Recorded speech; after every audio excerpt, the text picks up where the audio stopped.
Oh, you're roséing it today? Yeah. I'll let you do whatever you want with that. I can't. Is there a word you want to call me? Yeah. Culture. Awesome. Yeah, Culture. That'll work. Yeah, what's going on, everybody? Welcome to the Awesemo.com NBA Deeper Dive presented by OddsShopper.com. I'm Dave Loughran at Lafayette_D on the Twitters, joined by my man, Josh Engleman at Josh Engleman. The strategy show was interesting today, and there were people, I got a lot of tweets that poured in about like you getting under my skin. People always think we have this tension, which is good. I can appreciate that. It's never actually there, but no, it's all right. And then just other wild stuff that transpired over the hour that we spoke about 3 basketball games in which we're about to talk about again. What's good, bro? Yes, we are. Everything's good, man. It's a gorgeous day here today. I've been out playing cornhole for the past couple hours, just enjoying the sunlight. It's a good day. Yeah. I hate letting people in behind the curtain, but if you think that we're leaving one of our shows pissed, like angry at each other, you're not getting the bit. And I hate to, I don't want to give away the wrestling. I don't want to tell you guys the trick, but no, that's not it. It's not it. Okay. We do, our disagreements and everything are real. Like all of that is real. We just, yeah, generally speaking, at least sometimes it's just like, we're taking an opposite stance just to keep the bit going, but more often than not, it starts in something rooted in the truth. We leave it all at work. Yeah. We'll sit and talk for 20, 30 minutes after every show. That's just the way it is around here. Yeah. So. It's fun, man. Look, it's a long season. We start this stuff in October. We do, for all intents and purposes, the same show every day for 5 months. Like, there's just going to be days where you don't want to do it the same way you did it before. And you got to open things up a little bit. Yes, sir. You're the heel. Look, would you consider yourself the heel? Unquestionably. Look, I took the screenshot a while back. I'd have to look through my screenshots to see it because I don't remember who said it or anything like that. But somebody was like, I used to hate watching shows with Josh. And then I realized what he was doing. And now he's my favorite person at Awesemo. And that's like, I appreciate you getting it. Some people never will. Look, if you want to know me, watch the Process show, guys. 6:30. Well, it's over now because the season's basically over. But no, I got my start doing this stuff, trying to explain things and trying to like take it slow and break it all down. It's not the strategy show any longer. As much as there may be bits left going on here, no, the hand washing thing, he was dead serious about. Yeah, 100% serious. Yeah, that was. Yeah, that's not a gimmick. Dude, my daughter woke up like before 6 today, so I roll out of bed. I go in, I get her. My wife goes downstairs, pours me a cup of coffee. I figure, if you have a second cup of coffee, keep it in the same mug. Look at this. Hearts on it. That's a heart? It's an awful heart, right? I thought it was a chip taken out of the side of the glass. It's a terrible heart. Terrible heart. It's a terrible mug. It's stupid, but here we are. I wasn't about to change it just because I was doing a show. I bought Katie a new coffee mug. Oh, yeah? Yeah, it's really cool. It's just got a bunch of straight lines on the glass. And then there are lines on the saucer, I guess. Is that the right word? Like the plate that it goes on top of? And if you move it a I bet, it looks like a horse galloping across the cup. As you guys know, wife likes horses. So I was just like, I got you a coffee cup. She's been drinking a lot of tea lately. I was like, it looks like there's a horse galloping across your cup. That's like about it. Thank you, Instagram ads. Where in Asia, it's something. If you actually, there's a whole thing. Like it comes from a certain area where or a certain artist specifically that does this type of stuff. It's really cool stuff. Yeah, for sure. I was pumped about it. Oh no, this mug was like from some stupid Valentine's thing I got that I got my daughter with like candy in it or something. And she just didn't throw it out. She's a hoarder. Do you do Valentine's gifts still? I'll get her flowers. Yeah, I'll do flowers. But like, here's the thing. I am perpetually, interminably in the doghouse. I'm a very difficult person to live with, Josh. I do. No way. I do many things. Few of them I do right. Okay. So I can't relate. It may just be that I'm getting her flowers as an apology and it lands on Valentine's Day. Okay. And oftentimes, like, my best way to settle a dispute, because a lot of times just like, I don't want that, is I'll just wait it out and then I'll crack a joke or something. Yeah. And then I'll just kind of soften her up a little bit. No, eventually they come around. We've mostly tapped out to it. Like, my birthday's in February. You don't have a kid yet, though. You have a kid. Oh, I thought you were talking about the doghouse stuff in the fight. Like, once you have a kid, it goes right back to being the biggest asshole in the world. Do I seem like somebody that worries about being in the doghouse? No, what I'm saying is once you have a young kid, it changes, because like then you have responsibilities. I don't like responsibilities, but I handle them. Like, my birthday is 2 days before Valentine's Day. So like we kind of just lump that stuff together. I'm not expecting things on 2 separate days. And like, we both just buy whatever we want now. We don't have kids. We could do whatever we want. It's easy. Her birthday is like 3 or 4 weeks after mine. So we tend to just do like big stuff together instead of like, oh, I got you earrings. It's just like, hey, let's just go to somewhere for 3 days and do a spa day and do whatever. So it's been nice for the past couple of years. Like, I don't really do a ton of gifts. So like when I see something, bringing me back to that coffee mug type thing, like I just get it whenever. In theory, I should have sat on that shit because our anniversary is in like a week and a half and just given it to her on the 10th, but I just don't care.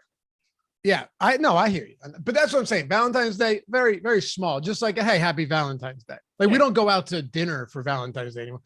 We try to go on the 13th. That's the day between my birthday and Valentine's Day. Perfect. Well, we don't need the pomp and circumstance. Also, and we're going to get into basketball right now. Happy to have you guys with us. And T.O. Deck said he just picked his kid up from daycare and they told him that they ate salmon fish today, which is, I mean, I like that daycare.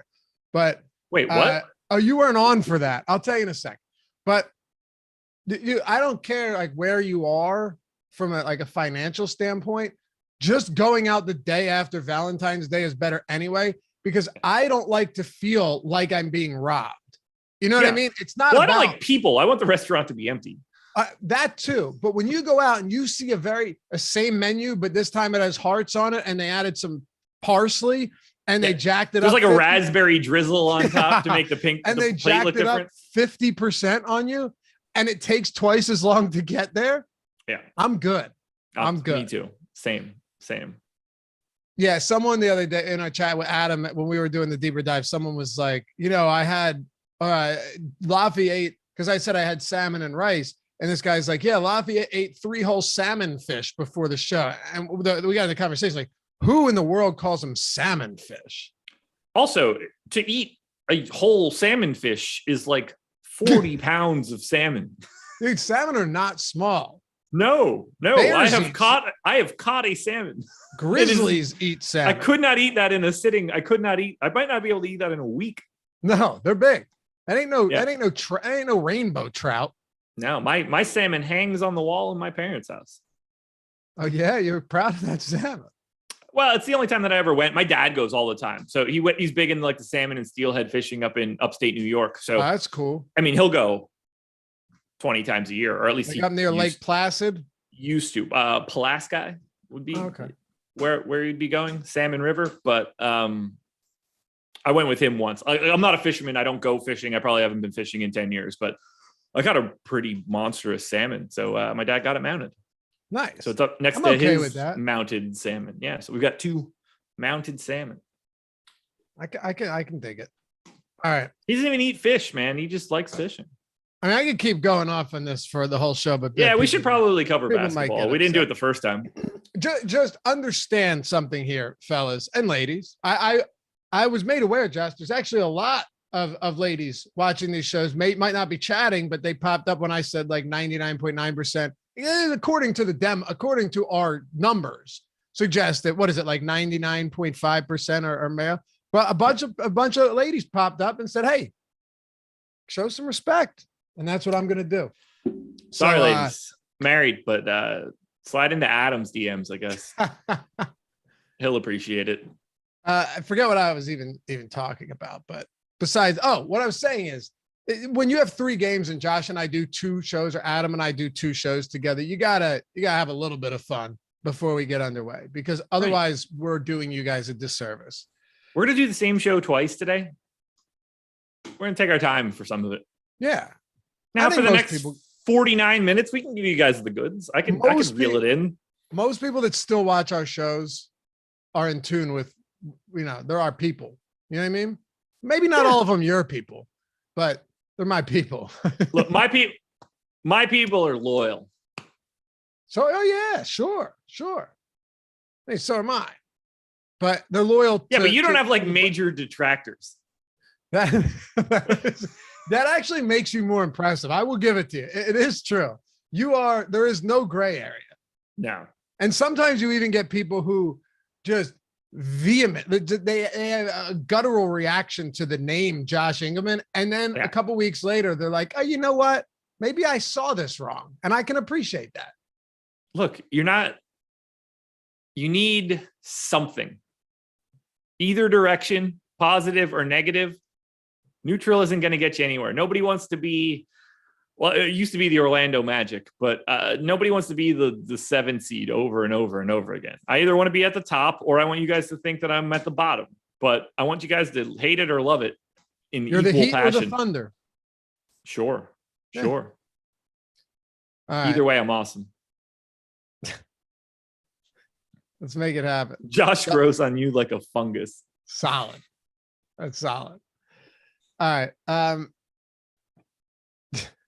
This is why I will never, ever.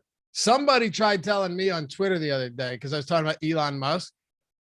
They're like, because I was, I'm a free speech advocate. And they're like, oh, yeah, is that why you ban people in chat all the time on YouTube? I said, I've literally never banned anybody in chat unless it was a clear bot. You would never see me ban anyone in chat. So you gotta come correct if you're going to hit me with that stuff. As long as you're not dropping slurs in chat, the amount of people that I've banned permanently very minimal. 1 or 2 at most. Hit that thumbs up. Ultimately, it's a company. If you're coming in here tossing out the verbiage that we are not allowed to use anymore, like, you got to be gone. There's no middle ground for that stuff. Like if our YouTube gets taken down, well, here's what I want to know. How many thumbs up can we get to? And then we start talking Philly and Toronto. I mean, we have to get more than the deeper dive got yesterday. Boss man, hope you're not watching for that. Cover your ears, but you did a terrible job. So did Adam. No good, huh? What did you do the deeper dive?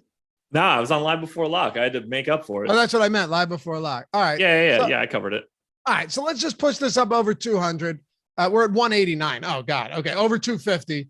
No, it should be over 300. What are you talking about? It should be over 300, right? We got 900 people watching. And subscribe to the channel. Look, if you like this stuff, you want to help support us, it does help. Otherwise, we wouldn't talk about it or care about it. So I appreciate you guys in advance. And obviously, hit that join button down below if you want. Get the free super chats each month, the custom emojis, the sweet badges. Look at Malachor iced up in chat. I love it. We'll prioritize your questions and comments always, along with our premium Discord members. All right, let's do it. Philly and Toronto. You say something? Look, I'm agreeing with you. Let's do it. Let's do it. Philly. I'm actually trying to do the show now. Yeah, we're good. We're good. Alan Alexander iced up too. I love it. They're coming in waves. Philly and Toronto. 209, very low totals across this entire 3-game slate. Very low. 209 and a half, 214, 210 and a half. I'll get to that super chat. Any ones we missed, guys, don't worry.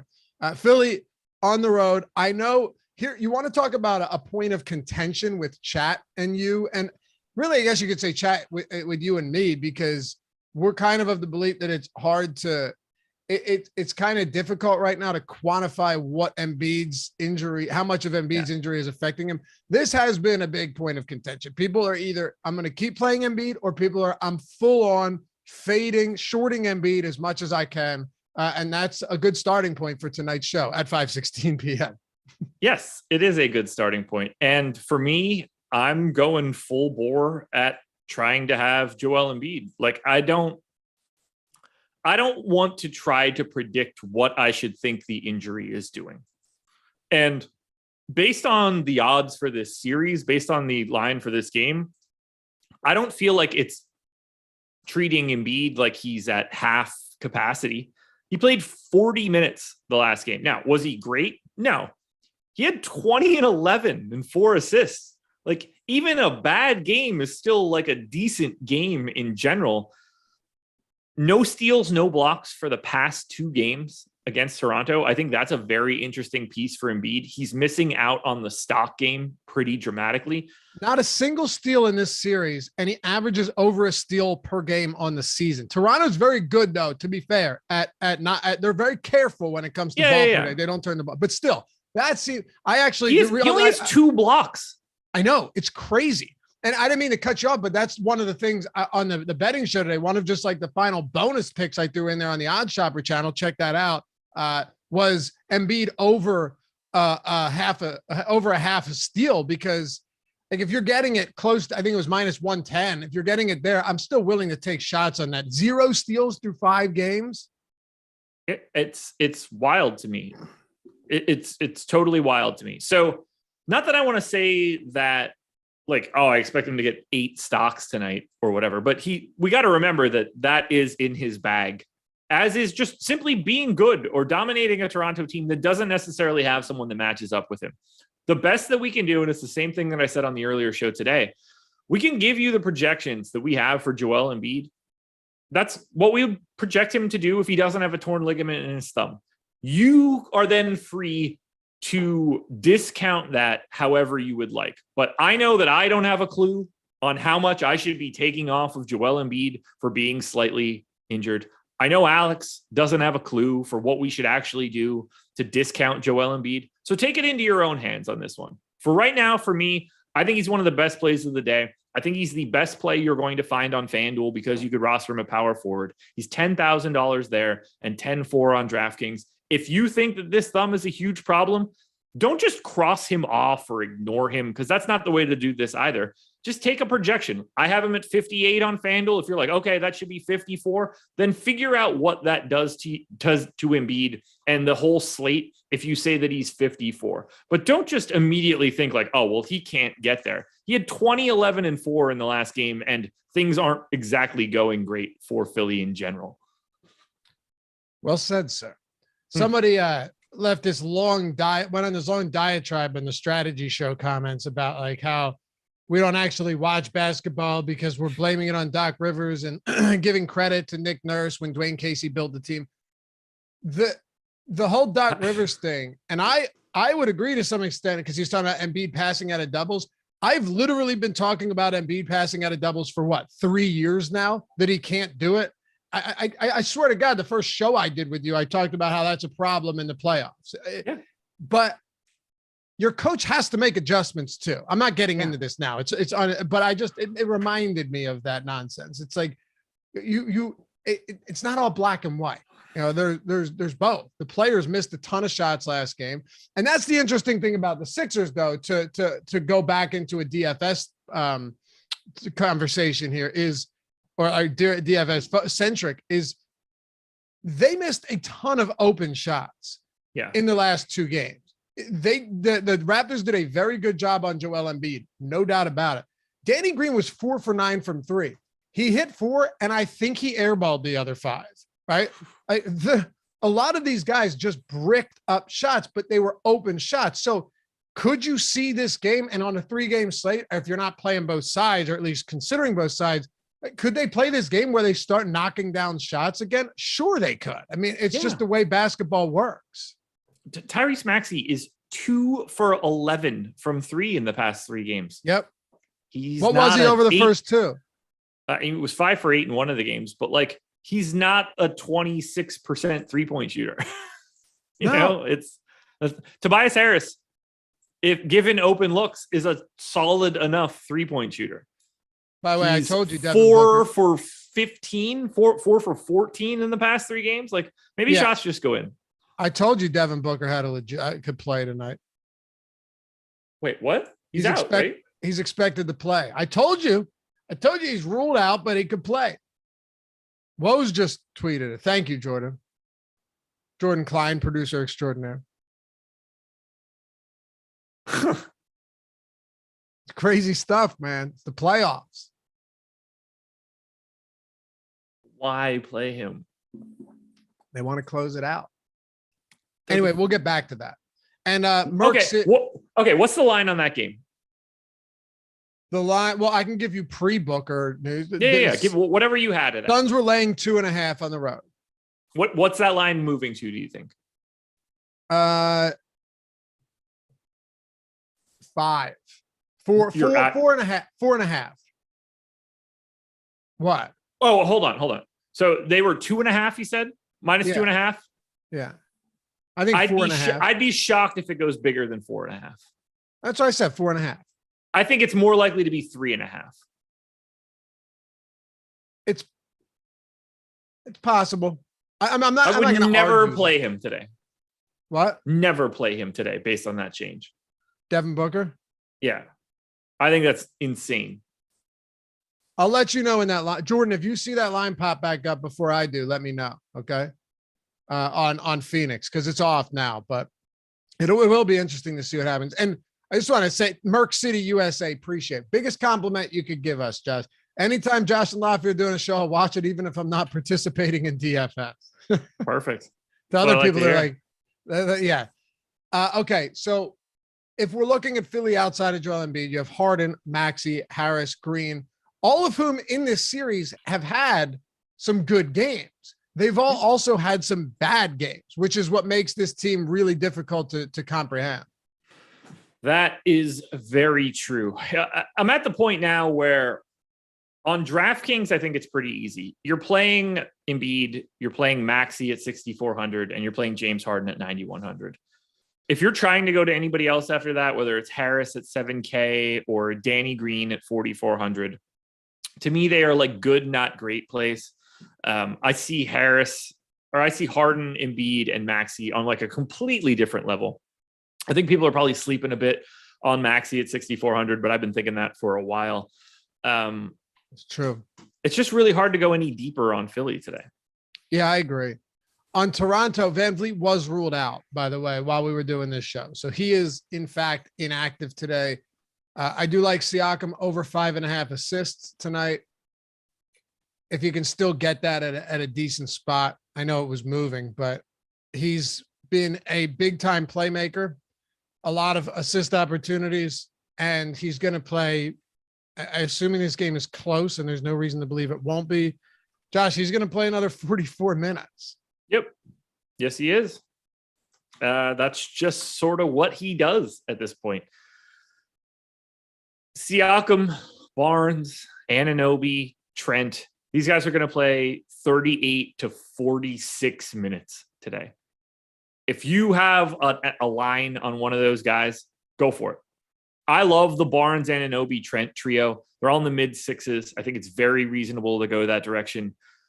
If you want to pay up to Siakam, I mean, it's a great spot. He hasn't been like totally that guy so far, but I think all four of those guys are four of the best plays that you can find on today's slate.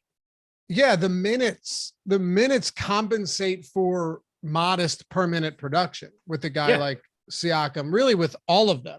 Now, to be fair, this is also another one of those teams where it could be Gary Trent day. It could be OG Anunoby day. And as we've seen in this series too, we've seen with Toronto in general, especially if you have no Van Vliet, like if OG Anunoby gets hot, they're going to feed him the basketball. If Gary Trent gets hot, they're going to get him beyond the arc and just let him rip shots like we saw in game 4, right? Where he was 8 for 20. That is absolutely a possibility here. These guys are all, these are not guys that are going to provide you with a ton of peripherals. No. Barnes can. He's just someone that's not going to provide you with a lot of scoring. So it's kind of pick your poison here, right? With these three. Yeah, I've got Barnes as a 0.95 guy. I've got Anunoby as a 0.9 guy. I've got Trent as a 0.85 guy. Like these guys are not all that separated from each other. They're playing massive minutes, similar prices, great positionality. And I haven't even mentioned the guy that I'm most interested in. We have Precious Achiuwa, 13.5% owned. I have him as the most under-owned guy on DraftKings today. I don't understand what's happening and why he is so not owned today. It doesn't make a ton of sense to me. Precious Achiuwa, in the 5 games that we've had so far this series. Keep talking for a second, John. Yeah. He's averaging 29 minutes a game. He played 29, 29, 35 and a half in overtime. So you can just call it 30, 24 and 27. If you want to say that the two most recent games, game 4 and game 5, are the ones that carry the most weight, even at 27 minutes, Precious Achiuwa shouldn't be owned in 13.6% of lineups. It's slightly more than that on FanDuel, where he also has a power forward eligibility. He's not some like low usage guy. He's at 0.89 fantasy points per minute in my model. That's not bad. He's neutral usage, 19%. He's not the most efficient guy in the world, but I don't understand why his ownership is so low. I think that's the biggest miss on today's slate. Yeah, I don't disagree. And I said it to you on the strategy show, so there's no point in just continuing to belabor the point, but I don't know if you watched any of that game. His ability just to score in the paint at will with zero defense there around the basket is something that if they don't fix that, Achiuwa's gonna, as crazy as it sounds, he's gonna feast. And he still got up 5 3-point attempts in that game too. Now, Larry, see, it wasn't a bathroom break, man. I had to turn the fan on. It gets warm in my office sometimes. We're spitting fire in here, man. The sun sets against the window, right? So I got the blackout shades, but I feel like it just makes it even worse. Gotcha. Just gets rough. Got to turn the fan on, take the sweatshirt off. Line is still 2 at Pinnacle. What's that? Line is still 2 at Pinnacle. I checked and it wasn't up 2 seconds ago. Is it back up? It's not up. It's at off Pinnacle. the board. Pinnacle has it. It's off the board at Pinnacle for Phoenix. I'm staring at it right now on Pinnacle. You refreshed it? Every 5 seconds. Oh, there it is. Okay. Wow. Did you refresh it? I did. No. I did. I was under the basketball tab and it had 2 up and I had to click on, and it had 2 NBA games up, but it was just previewing them. And I thought it was still off. So I had to click on NBA. Yeah. And the crazy thing is minus 103 on 2 points. So obviously the line had a bit of Booker is playing baked into it already. I think that's 100% right. It's 3.5 on DraftKings. Obviously, it's the reason that I don't want to move it. Or it's the reason I don't want to play Booker. Oh no, I listen. I'm fine with that, but we know Pinnacle is the sharpest book when it comes to their odds. Yeah, DraftKings at minus 305, but that's minus 105. So yeah, it didn't move a ton. It definitely tells you it was baked in for sure. And can we just say, hey, a little bit of credit here to the. Actually, you want to move on to that game? Sure. All right. Before we do, hold on. I want to hit on the question about restricting the Raptors per lineup since it just came in as a super chat. Go ahead. Yeah. So I would want to do that. I would only want 3 of the 4 of Siakam, Barnes, Anunoby, and Trent. I don't think having all 4 of those guys at 6K plus is a great idea. I don't care what the combination is of those 3 guys because they're going to play so many minutes. But I think it's going to be hard for all 4 of them to hit a 30 plus point ceiling. So I would probably set a max 3 of 4 on those guys. Okay. Odd Shopper too. I love using it for the videos. I love the channel that we've got going and just the overall ease of being able to work anything in without having to do any of the actual work. Like Mavs money line today, Josh, when I was looking around, you know, I wanted to see what it was on Pinnacle. Then I checked and I was like, okay, let me just go to Odd Shopper, see where it is. You had it over at BetMGM at like minus 105 at one point, where it was minus 115 everywhere else on a money line. A lot of times you won't get that, but you don't have to look. Like you don't have to pull up 5 tabs for props or for anything like that. It's right there. Our projections are right there. The expected ROI, the expected win rate, all of that right there in front of your face. So check it out. If you're into the sports betting thing, like we are, you have the parlay builder as well. Builds you out parlays without you having to do it. We're working on something very cool too, where you'll be able to customize these parlays. I'm stoked about that. Arbitrage builder, you name it. But yeah, being able to save money, and like it may seem negligible, but it's not. When I found the what bet was it today? Siakam.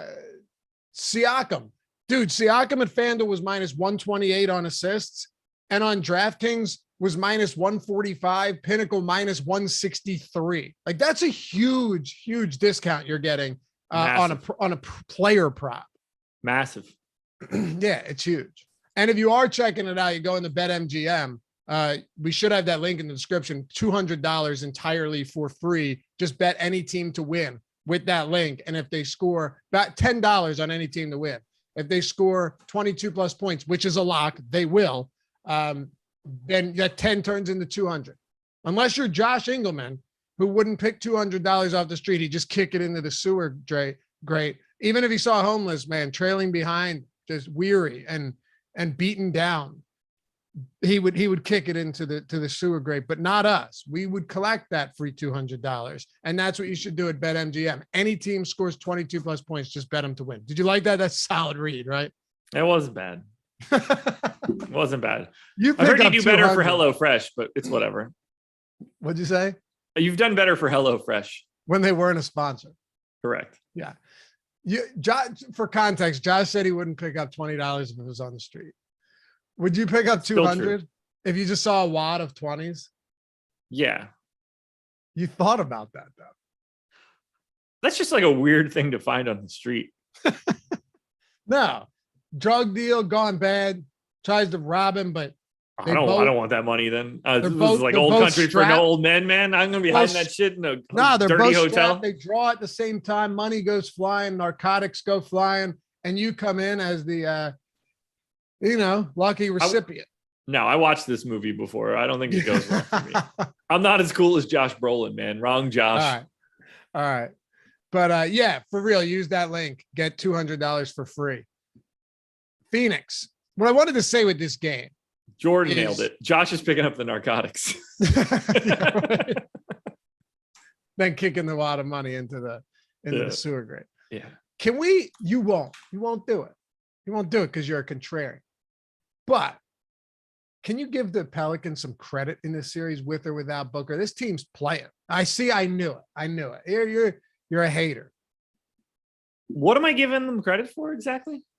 They're playing really good basketball, man. They were a play-in team. They're the eighth. What, you don't think they've played highly competitive basketball against the Phoenix Suns team that lost like 10 games this year? The Suns they lost more than 10, but the Suns had the best record in the NBA by 8 games. They were dominant, purely dominant. Yeah, they were dominant. I completely agree with what you're saying. They were dominant. Yeah, go ahead. And I don't know what that has to do with New Orleans. The New Orleans Pelicans have done a phenomenal job in multiple of these games offensively. Whereas it's which stands out even more, given that Devin Booker's defensive prowess isn't exactly why he's an all-star each year. All right, forget it. They suck. You hate them. What do you want to do with the Phoenix they're Suns? not good. They start Jackson Hayes. Playing well. They were 36 and 46 with the 20th ranked offense and 18th ranked defense. You're proving my point. No, I'm not. They were minus 1,000 when we did the show today, or the Suns were minus 1,000 to win the series. I don't know why we're giving them credit for anything at all. No credit, stealing 2 wins from the Suns as an 8th seed? Well, it's not totally the Suns. Do they steal 2 wins from the Suns if Devin Booker is healthy from the jump? I think not. I don't know, but look, they shouldn't have made the playoffs. They don't even belong where they are right now. Yet here we are going into game 6, Josh Engleman. Yeah, where they're fixing to go home permanently. They won. Zion Williamson isn't getting carried through that door on a forklift. Yeah, I mean, you couldn't. You'd need something bigger. I know, you got to cut the wall out like a. Oh, you were making whatever. You were making it. Okay, I wasn't sure because I know you're a big Zion guy. I am. Zion's a big Zion guy. Well, you're saying you'd have to 600-pound life him? Yeah. No, they're terrible. They're not good. I don't care about CJ McCollum and this nonsense. So I appreciate that they have scrappy defending 2nd-round draft picks. Yay. You're such a hater on any team that isn't like elite. You can give them no credit. What's the point of the whole thing, man? Are you just trying to hand out participation ribbons to everybody? You're that guy now? Well, no, certainly Well, not. It sounds like you are. Sorry, apologies for not giving the 19th best team in the NBA more props. Dude, they're winning games, though, in the playoffs. They won 2 games in the playoffs when the other team lost their best player. Okay, let's say they won this series.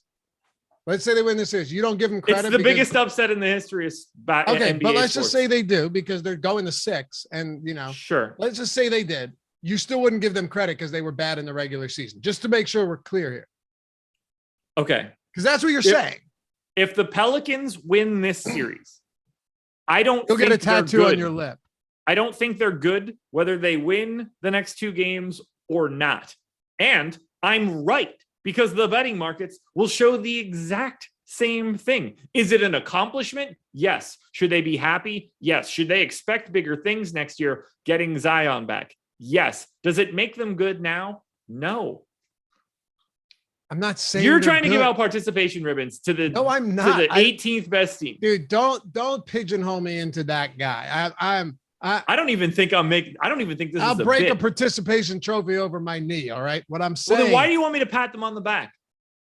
Because there's a difference between being a good team and playing competitive basketball in a big spot. Totally different. It's the playoffs. The only goal at this point is to continue to win. They're the worst team still in the playoffs. Okay. This we're going in. Are they not? That's not what I'm asking you. Okay.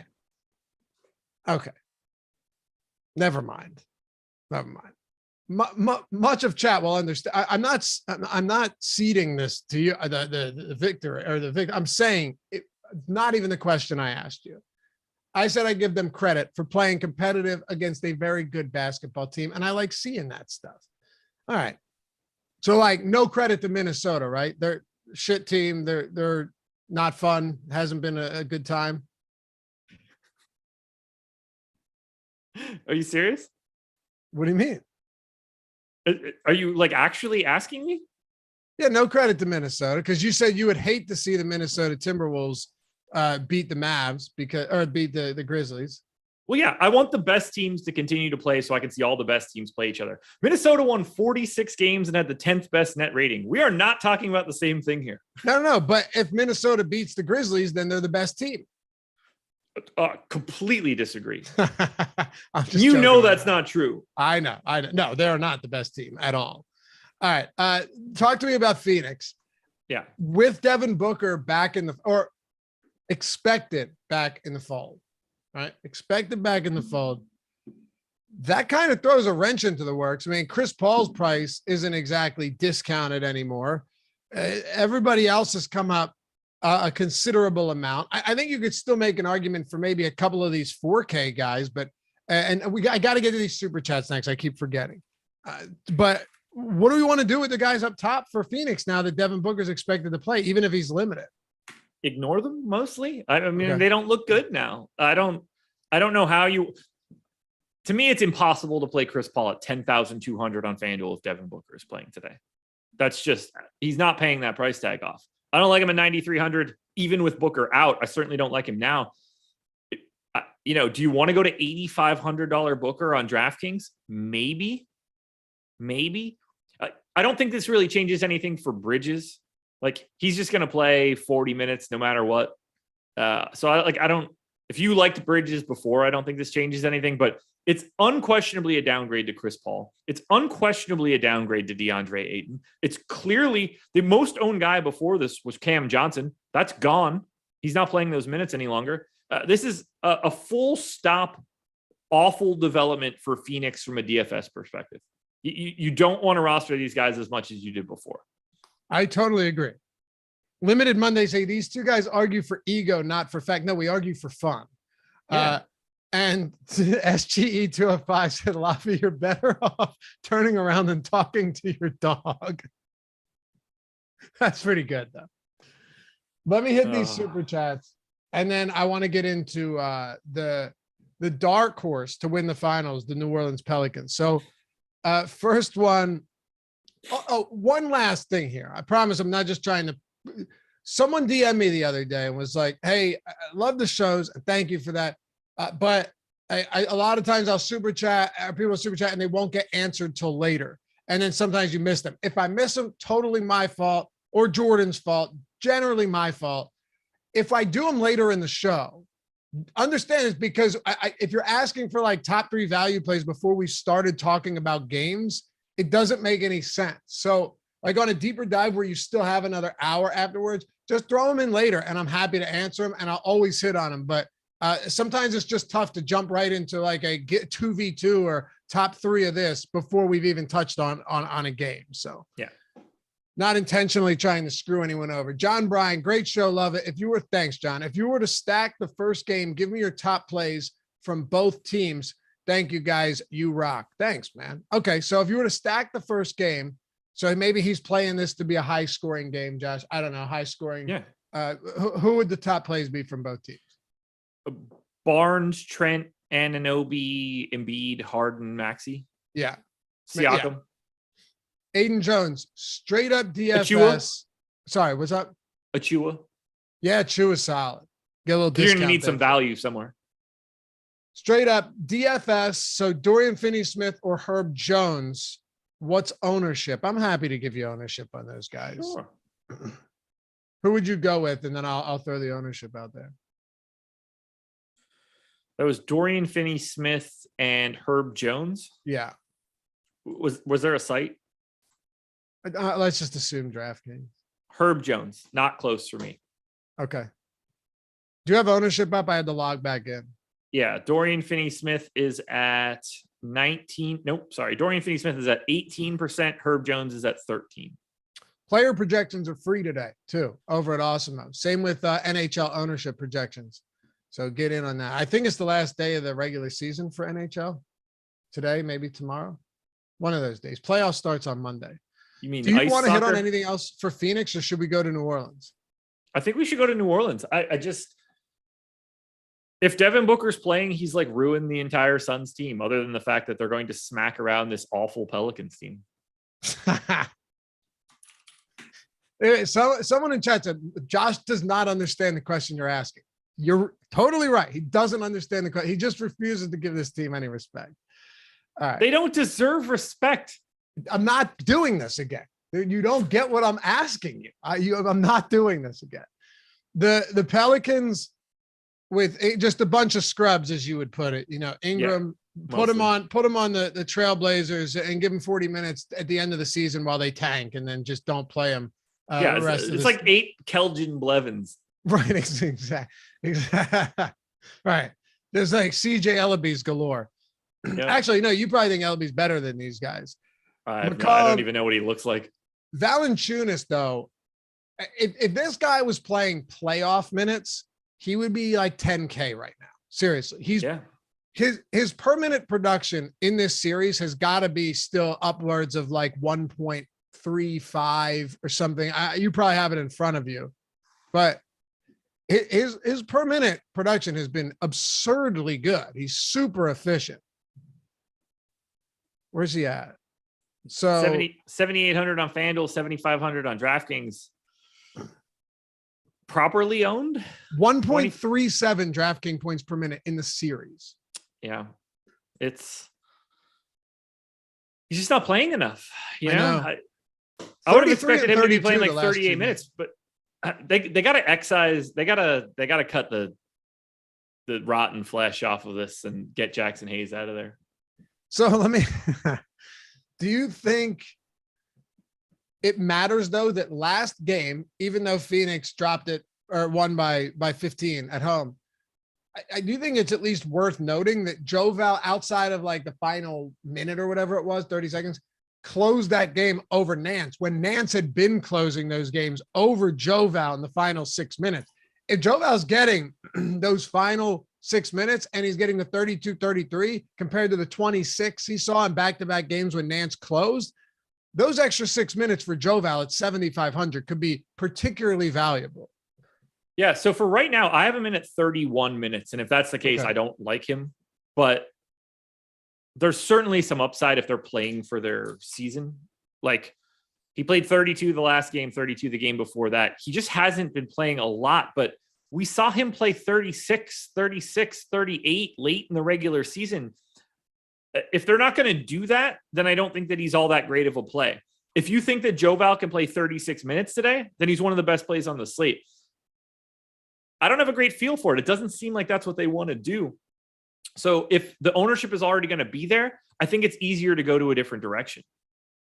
Right. Jordan L said, I think Joval closed one of the other games. Yeah, I was saying there were two games in a row that it might've been three that Nance closed. So yeah, which makes a ton of sense in this series. I liked Larry Nance in a couple of these games just because it was, hey, he's almost a 1 fantasy point per minute guy. If he does get 25 minutes at a discounted price point on a slate, maybe that doesn't have a lot of value, I could see him get there. He is $3,800 today on DraftKings, at least. Do you think there's any value in Larry Nance? What's his ownership at? It's got to be through the floor. 19%. Like, would I rather get to Precious Achiuwa? Yeah, I think there's a lot more upside there, but I think Nance is under-owned. I have him higher in my sims. I think he's got the second best boom rating of anybody on DK. It's Larry Nance is the type of guy where you start to learn what the difference is between regular season basketball and postseason basketball. It's the reason we don't see Joval out there as much as he can, because when you get to the postseason, you can't just play this drop coverage and hope for the best. They're going to shoot over top of you and you're going to get run out of the gym, especially if Devin Booker is coming back. You need to be able to switch and kick the can down the road to try to get closer to that 24-second violation. So for someone like Nance, who's long enough and big enough that he can go out there and be on someone like DeAndre Ayton or guard someone on a switch, that's why you see him more. 3,800 is a really nice value at a power forward spot. You know, Josh lost a bet to me where he has to get a tattoo in the inside of his lip. If the Pelicans win tonight and force a game 7, we might have to do something fun with the Pels. That might be what it comes down to. We might have to have some fun around here. It would be fitting. The last time that I was in New Orleans, I lost the previous bet to you. That's right. Was that the mustache or the chip? That was the chip. The mustache was the Sixers. Yeah. Yep. Maybe I'll get you, just have him do like a silhouette of like Zion just laying on his back with his legs crossed and his hands behind his head. All across your lip. Sure. You might need a bigger lip. All right. We'll have some fun with it. We'll figure it out. We might be able to debut it in a better way. What's that?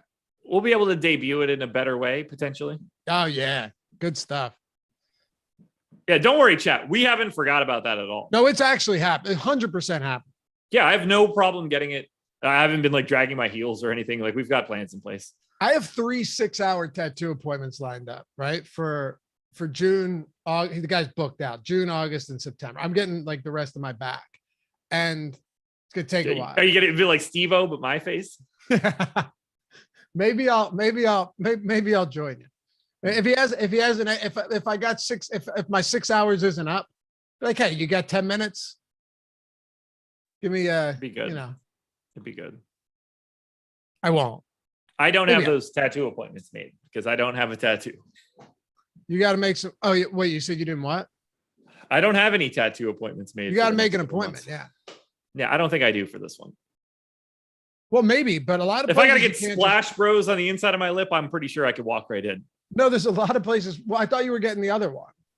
Oh, yeah. That I'll make an appointment for. Yeah. Get them done at the same time, dude. You have to. You can't go in and be like, okay, do you guys have 5 minutes? And he's like, oh yeah, they do. I'm confident of it. Okay.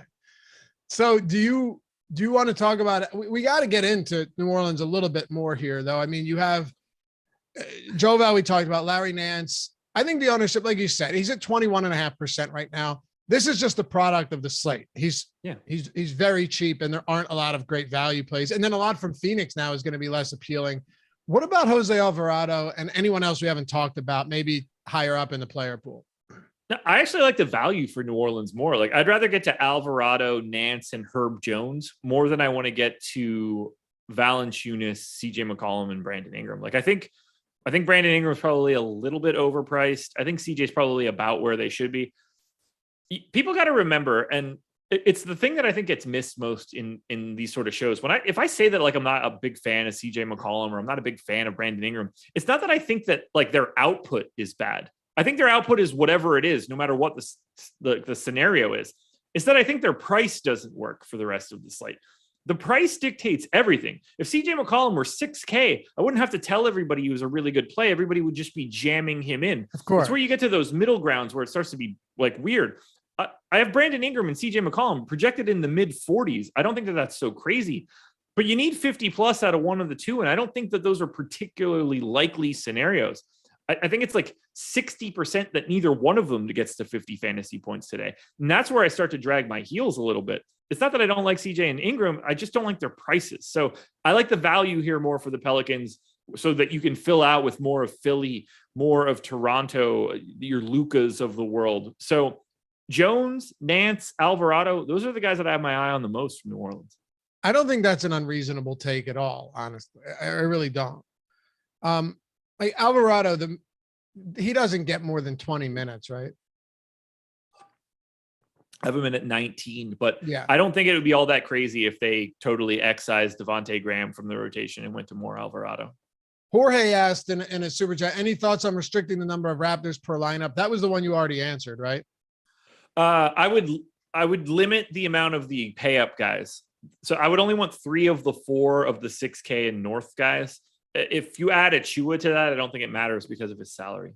Yeah. And he said, and as well in allowing lineups with more than 2 of Siakam, Anunoby, Trenton. Well, no, because all those guys are going to play monster minutes. So there's no grouping there or anything that you want to worry about at all. If they're getting the minutes, they're out there. That's fine. Yeah. I don't want all 4 of them. I only want 3 of them. Well, he said more than 2. And I'm saying, no. I would probably want 3. Yeah.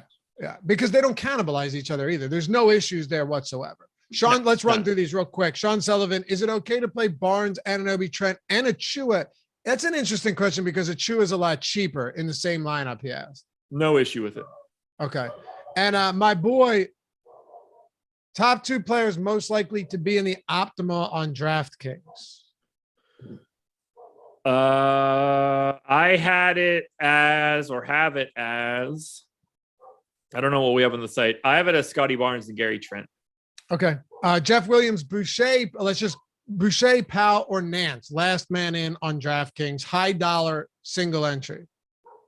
Boucher, Powell? Oh, Dwight Powell. Yeah. I was like, Norm Powell or Nance. It's a single entry too. Nance. High dollar. What? Nance. Yeah, given the contest for sure. And did Lafayette ever finish the chip? No, I got a little bit up there just for memorabilia. Don't talk about that with Josh. He'll get pissed. Jorge, who would be your fades on this slate? And on a 20 lineup GPP DK contest, who would you prioritize on most of the lineups, top 2 or 3 if possible? So top 2 fades, top 2 guys you're prioritizing, Josh. I mean, I assume the fades are going to come from Phoenix, depending on how all of that gets redistributed. Just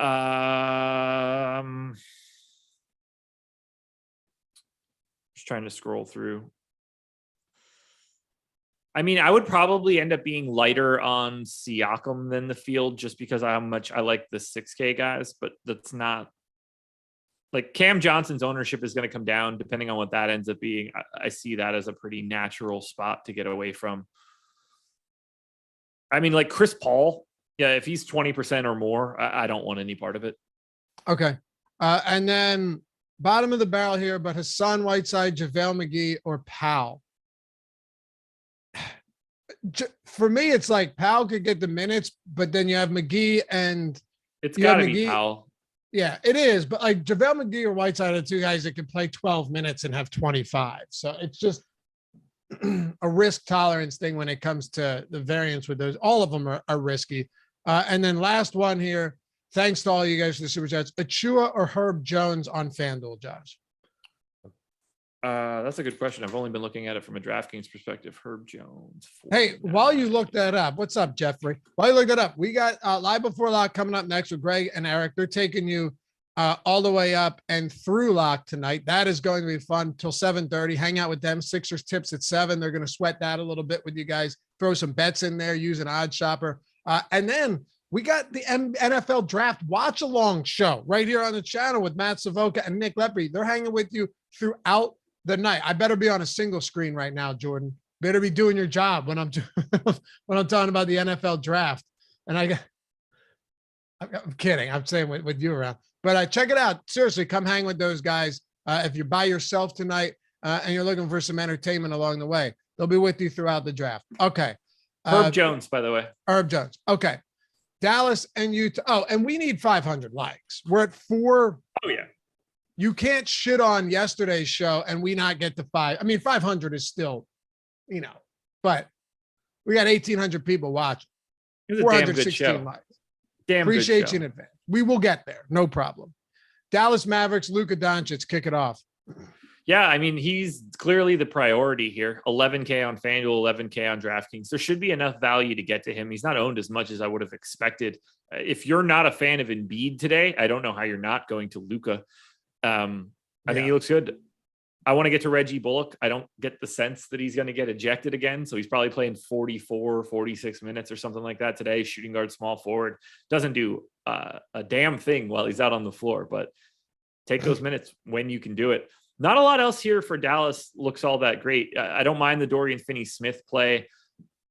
Spencer Dinwiddie is underpriced pretty significantly on FanDuel today. He's 4,800 there, 5,900 on DraftKings. So if you're trying to play Dinwiddie, probably not doing it on DK, but you should be doing that a lot on FanDuel. Top option from the Mavs, not named Luka. Reggie Bullock. It is Reggie. I think so. Yeah. I mean, I think you're looking for about 30 fantasy points out of him. You get shooting guard, small forward, so guard forward and utility. I think it's probably Reggie. Dallas Bullock. is kind of self-explanatory outside of Luka, though, right? Like none of these guys stand out, especially because some of their prices peaked when Luka was out, and they're still not back exactly where they should be. So yeah. They're fine plays. Like, I still don't think Jalen Brunson's a crazy play. He's still producing pretty high usage in these games since Luka's come back, but he's not a priority, and none of them really are. So that's all there is to Dallas, right? Am I missing something? Yeah. No, not to me. Dwight Powell's fine at 3,700. He should play every minute. Like, every minute that he's out there, he's going to have Luka with him, which is good. So are you still projecting Donovan Mitchell to play his normal allotment of minutes today, even though we don't necessarily know what's going on with him? For right now, yeah. I don't have I don't know what else to do. It doesn't feel like Donovan Mitchell's playing 24 minutes. Like, if he's playing, they're trying to play him the entire time. At which point I think he's the best or second best play on the team. Like, whether it's him or Bojan, those are the two guys that you're trying to go to. I don't totally get the Mike Conley ownership. It was something that I was trying to go for the previous game, but I think we've seen now defensively, he's not holding up. Offensively, he's not creating it. They've gone to 30 plus minutes of Clarkson in the previous 2 games. Now, you could say that happened because they didn't win, maybe. But to me, Clarkson or Conley's a bit of a fade here. We've got Jordan Clarkson basically at the exact same price. You also get shooting guard. Half of the ownership is Conley. To me, it's pretty clear that you should be going to Jordan Clarkson over Mike Conley. Jordan, can you find Sammy's super chat? I missed it from earlier. Thank you. And Justin asks, I may have missed it, but what's that flashing light at the top of your jersey, Laffy? My fan. I turned my fan on. It's a little flaw in my system here with that light, but I don't know. What are you going to do? So when it comes to the rest of Utah, Conley's cheap. Yeah. Clarkson has been good. Like, Clarkson has injected offense into this team when they have desperately needed it, right? He's coming off 20 and 25 actual point games. Granted, he's not putting up monster numbers, but you go north of 30 fantasy points at 5,800 in the playoffs. A lot of times that'll be good enough to get you there. Yeah, I've got Clarkson's target score at 34.5. Right, which isn't bad. I mean, for a 3-game playoff slate at all. No. Sammy said, Love you guys. The Buffalo War Pigs. All right. Thanks, Sammy. Appreciate it. What else do you have? Rudy, Conley, Bojan Bogdanovic pulling the heaviest ownership for anybody on the Jazz today. And then you got your like Royce O'Neals and Whiteside's coming in at real low numbers. Yeah, not a huge interest in Royce O'Neal or Whiteside. I think the Bojan ownership is totally warranted. I think Rudy's fine. I think he looks a bit better on FanDuel at 7,300. Site just fits him a little bit more. You're getting the 3 points per block. So if you want to go to Rudy, I prefer it on FanDuel in comparison to DraftKings. He's cheaper on FanDuel too. I think he's properly owned on both sites though. No real priorities. Look, it's the Donovan Mitchell question mark. If you think that he's going to be able to go out there and play long enough, I actually think he's a pretty good play at 8,400 or 8,800, especially in a lose or you're going home or win or you're going home scenario. Fun show, man. They're always fun. When we hop on the mics, sit down in the chair, turn on the lights and flick that camera on. We have some fun. That's us, man. I'll let you go back to drinking what were you drinking? Rosé? I was, but now I'm going to get some sushi. That's a good combo. All right. Well, Jordan Klein, appreciate him as always. Thanks for getting us north of that 500 likes. Another great show coming up next. It's Greg Ehrenberg. It's Eric Lindquist. And you also got the NFL draft show, watch along with Nick Lippery and Matt Savoca, taking you up through the draft tonight. Going to be a lot of fun. Let's hope the Sixers get this W and the Eagles don't blow both of their first round draft picks on somebody horrible. Josh, it's going to be a great night or a horrible night for me. No in between. I hope you get a guard and something else stupid that no one cares about.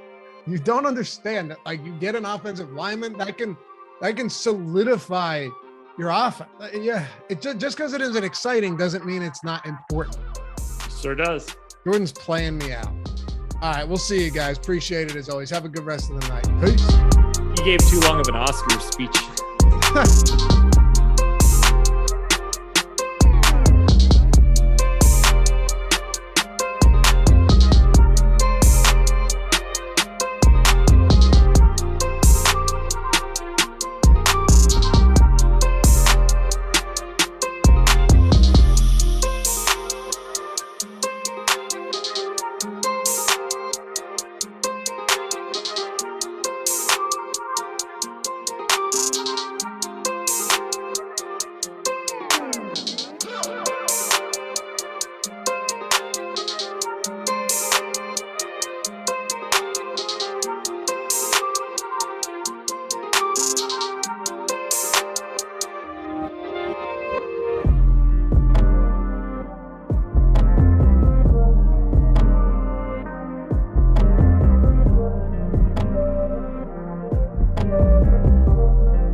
messed up the baseball. He messed up the baseball show this morning too. Did. Yeah, it was all Jordan Klein. A failure. You know what though? Not gonna fail you guys. Welcome everybody to the NBA Live Before Lock show presented by Odd Shopper. I'm Eric Lindquist, excited to be talking this 3-game NBA slate. We got some crazy news right beforehand. We're going to break it all down for you. And the guy who's going to do it for you, Greg Ehrenberg at G Ehrenberg DFS on the Twitters. We did the baseball show for Live Before Lock. We're back for more in the NBA streets. How you doing, my dude?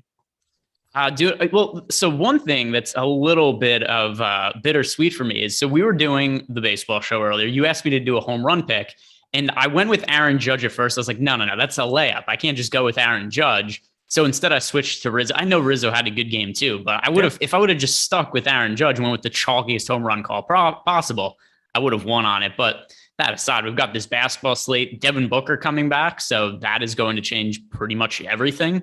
I know that they kind of indicated it was a possibility yesterday. Did you actually think that there was a chance for him to play? I know they said that he might. I didn't believe it though. I mean, they said it. And for me, it's like, I don't know. Come playoff time, I assume people most of the time, if they say they're going to try to play, that they'll play.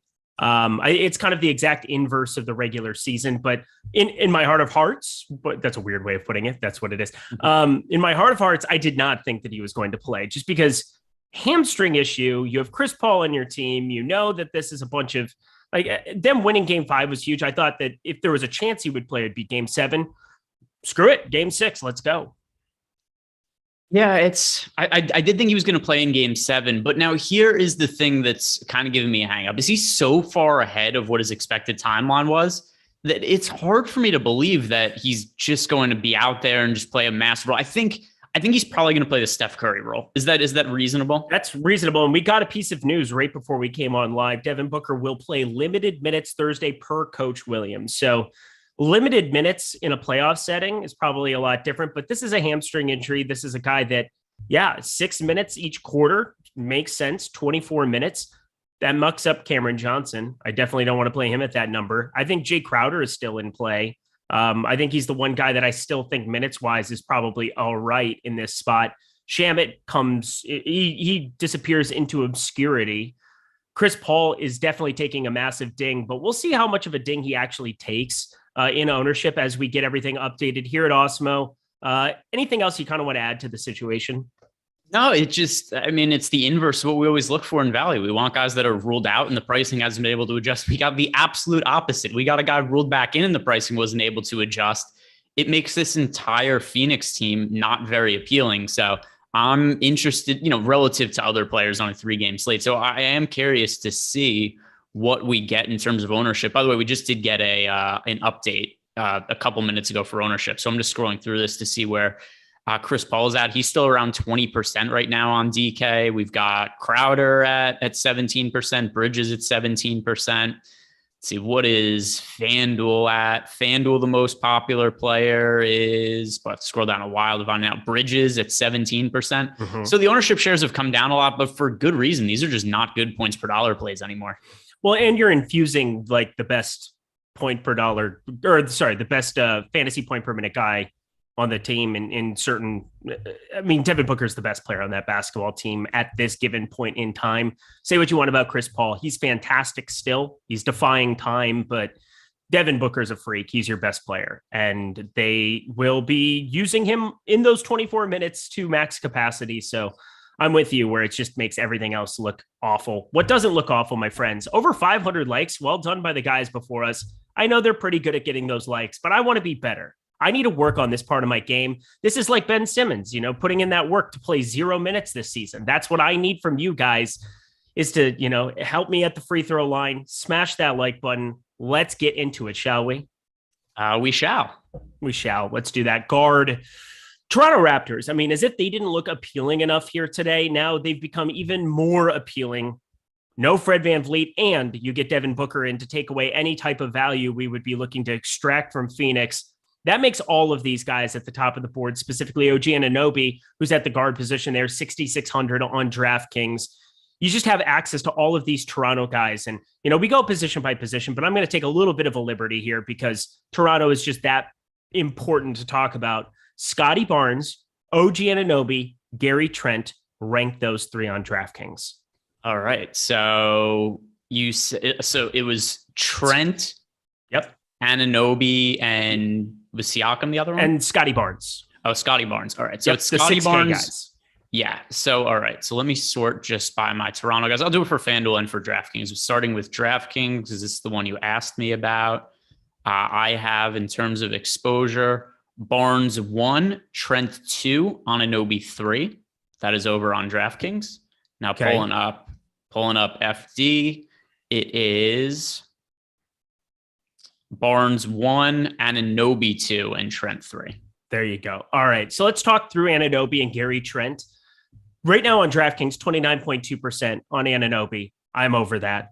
Scotty Barnes we'll talk about next at the forward position. But Gary Trent, 23.8%. I'm also over that.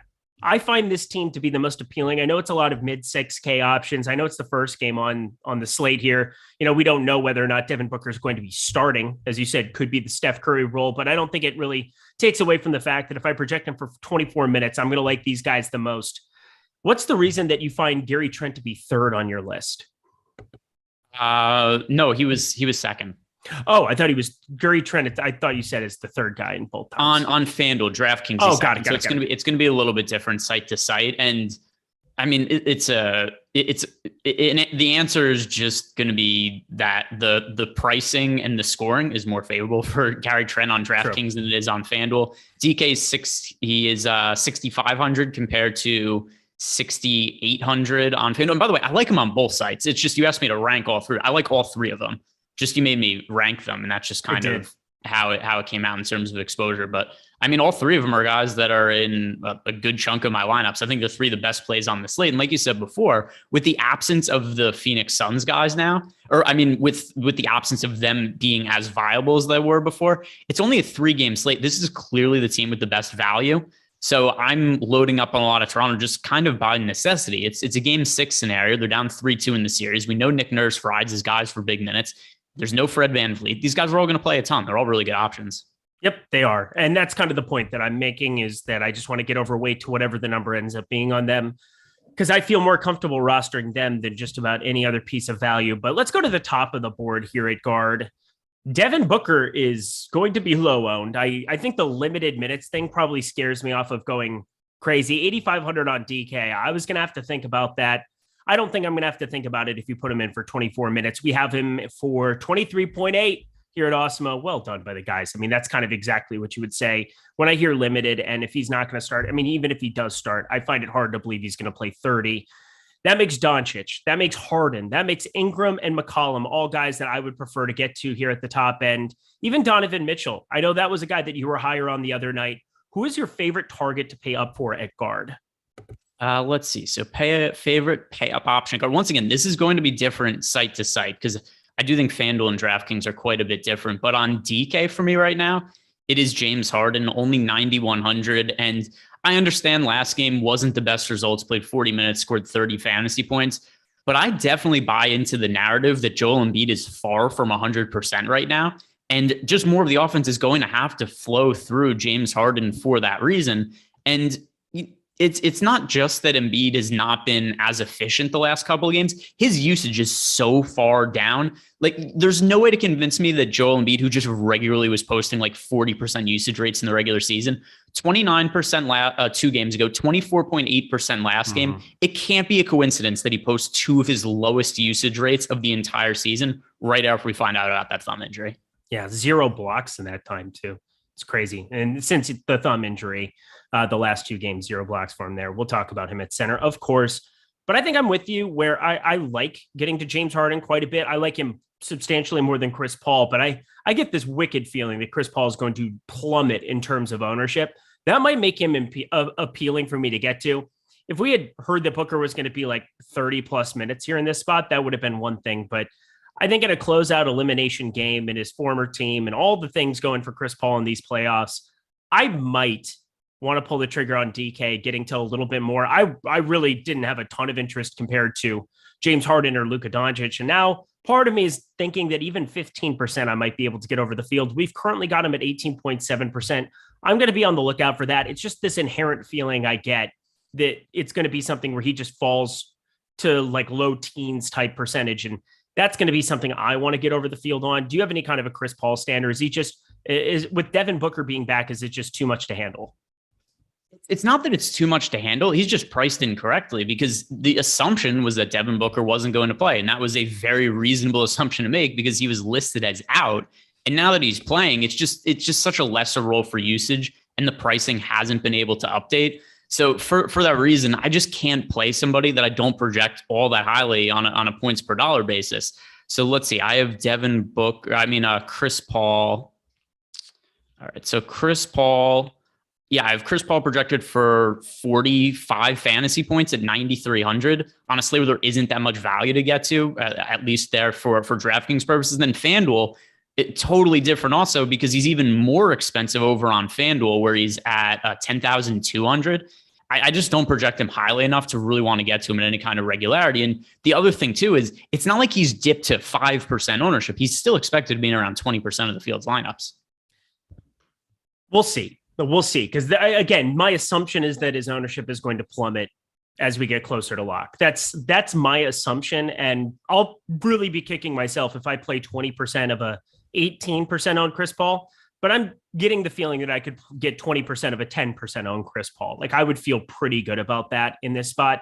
I'm probably going to play 25% on DK. I'm not going to play him on FanDuel at 10-2. It's price dictated for me where I just don't really find him necessary to take that shot over there. So I'll get my exposure on DK and kind of move on with it. No crazy stand, but 20%, I think that could be a decent enough play. That's just kind of, for me, he's a 1.23 fantasy point per minute guy under all circumstances, a lot of that alongside Devin Booker this season. And if Devin Booker is limited, maybe there's a path for Chris Paul to still go nuts there. Plus campaign only played like 12 minutes.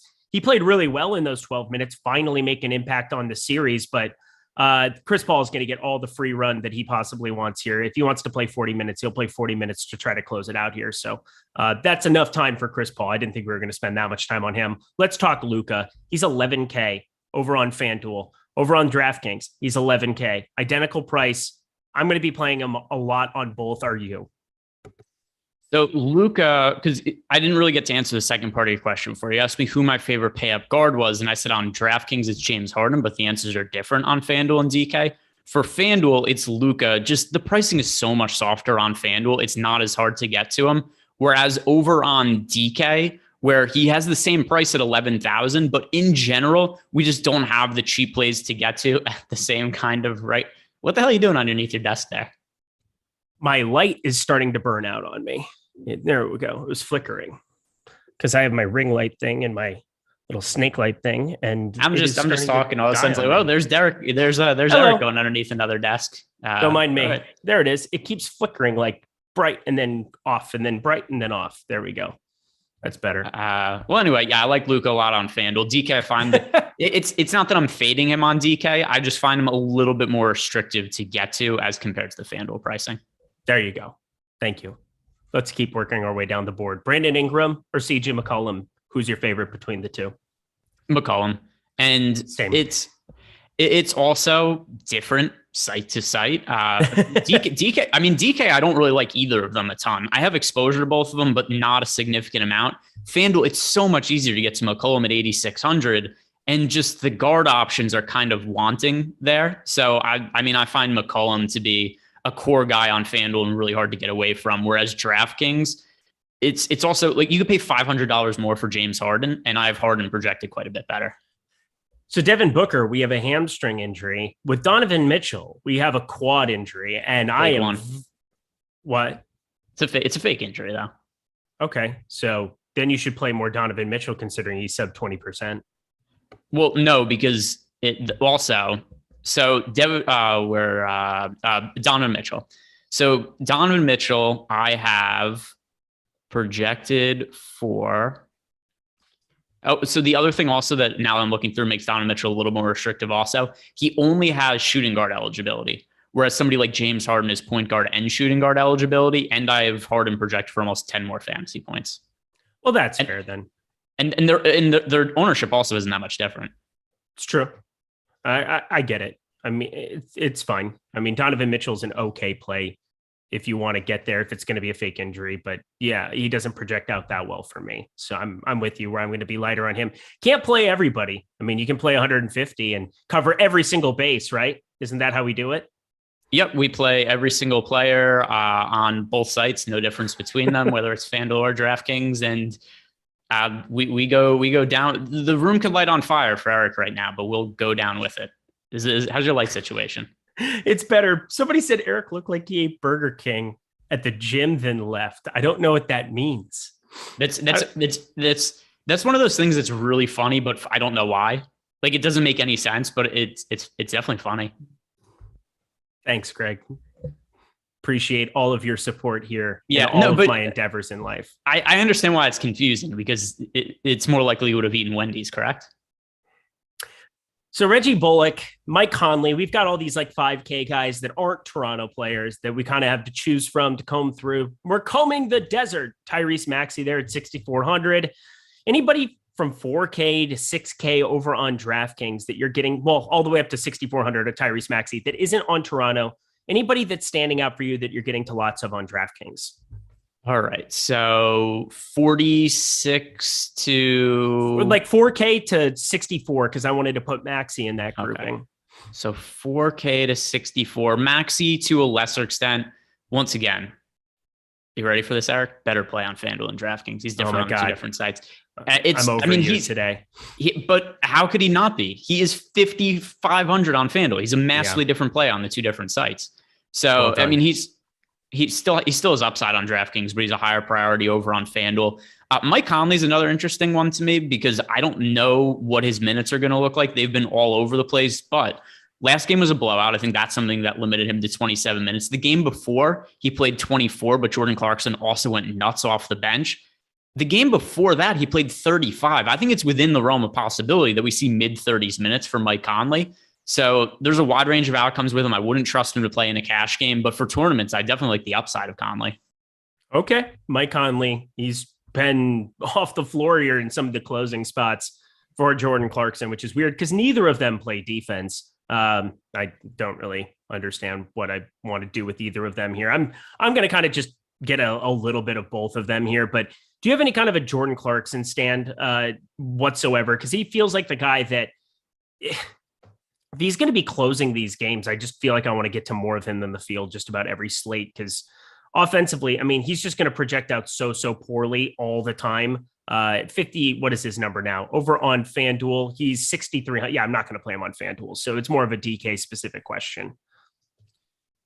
I'd rather just go to Conley personally. They're projected in terms of ownership, not that much different. And the other thing too is, so Conley closed the competitive games to open the series. Conley closed games the entire regular season when he was healthy. I don't really buy into, all right, Clarkson played better the last couple of games. He hit, and also the big reason also, he hit such a high percentage of his shots. So last game, he shot 9 of 15 from the field. The game before, Jordan Clarkson shot 9 of 16 from the field. We know Jordan Clarkson, right? We've seen him in DFS. He does not usually shoot 9 of 15 from the field. And the reality is, if he was to have a regular shooting performance, Mike Conley closes those games. And also, even with all that efficiency for Jordan Clarkson, 33 and 32 fantasy points the last two games. If there's any dip in his efficiency, those are crappy games. Even as is, it's barely viable relative to his price point. So I find it hard to be interested in him. I'd rather go to Conley. Yeah, it's a 3-gamer. So for me, it's kind of just getting to some exposure in the event he plays that 36-minute type role. Because again, in tournaments, he's going to be low owned because there's no way he looks good point per dollar. He looks atrocious. But if you're just trying to find that one point of differentiation, I feel like he's a guy that in 36 minutes could go completely nuts offensively. And if it's not a fake injury, I know you call it a fake injury, but if Donovan Mitchell's limited, hi, Jordan Clarkson, how are you doing? That's for me kind of my thinking, but it's so with the I really think it was just a result of what the score of that game was, where Donovan Mitchell came off the court, because the entire team came off the court around the same time, and there just wasn't a need to bring him back out there. So I think it's one of those things where then it gets reported, hey, he was dealing with some leg soreness, he left. Maybe he was a little bit sore, but it's not like he would have been in that game closing anyway. I fully expect Donovan Mitchell to be fine for today. That doesn't mean he's going to play well because he's largely sucked during this series when he's been healthy. And also, Dallas has a ridiculously good defense. If we look DFS, baby. Yeah, where did they finish in defensive efficiency this year? I think they were first. I mean, they play at the slowest pace, which generally means that you're forcing teams into spots where they're not shooting it early in the clock, not getting easy looks. So slowest pace in the league, 6th in defensive efficiency. The teams ahead of them in defensive efficiency: Golden State 1, Boston 2, Phoenix 3, Memphis 4, Miami 5, and then we had Dallas. Either way, it's a really good defensive team. They've been giving Donovan Mitchell issues this series. I think he's healthy, but there's other guards I prefer to pay up for. Reggie Bullock, did we talk about him at all? Reggie Bullock is getting a lot of ownership at 26.1%. Mike Conley there at 5,700. I'm more likely to cut my ownership on Mike Conley than Reggie Bullock, which is a stupid, weird thing to say because on the season, Conley, 1 fantasy point per minute, 0.62 for Reggie Bullock. But the shooting guard small forward eligibility just opens up a lot. He is playing a boatload of minutes in competitive games. We're talking 45, 44, 46, the last 3 before the blowout win. How do you feel about Bullock on this slate? He's a really high floor play. And is he a good fantasy producer? No, not at all. But what does it matter when he's playing this amount of minutes? You just talked about it before, the minutes workload he's playing. And don't be fooled by him playing 31 minutes last game. It was a blowout and he got ejected.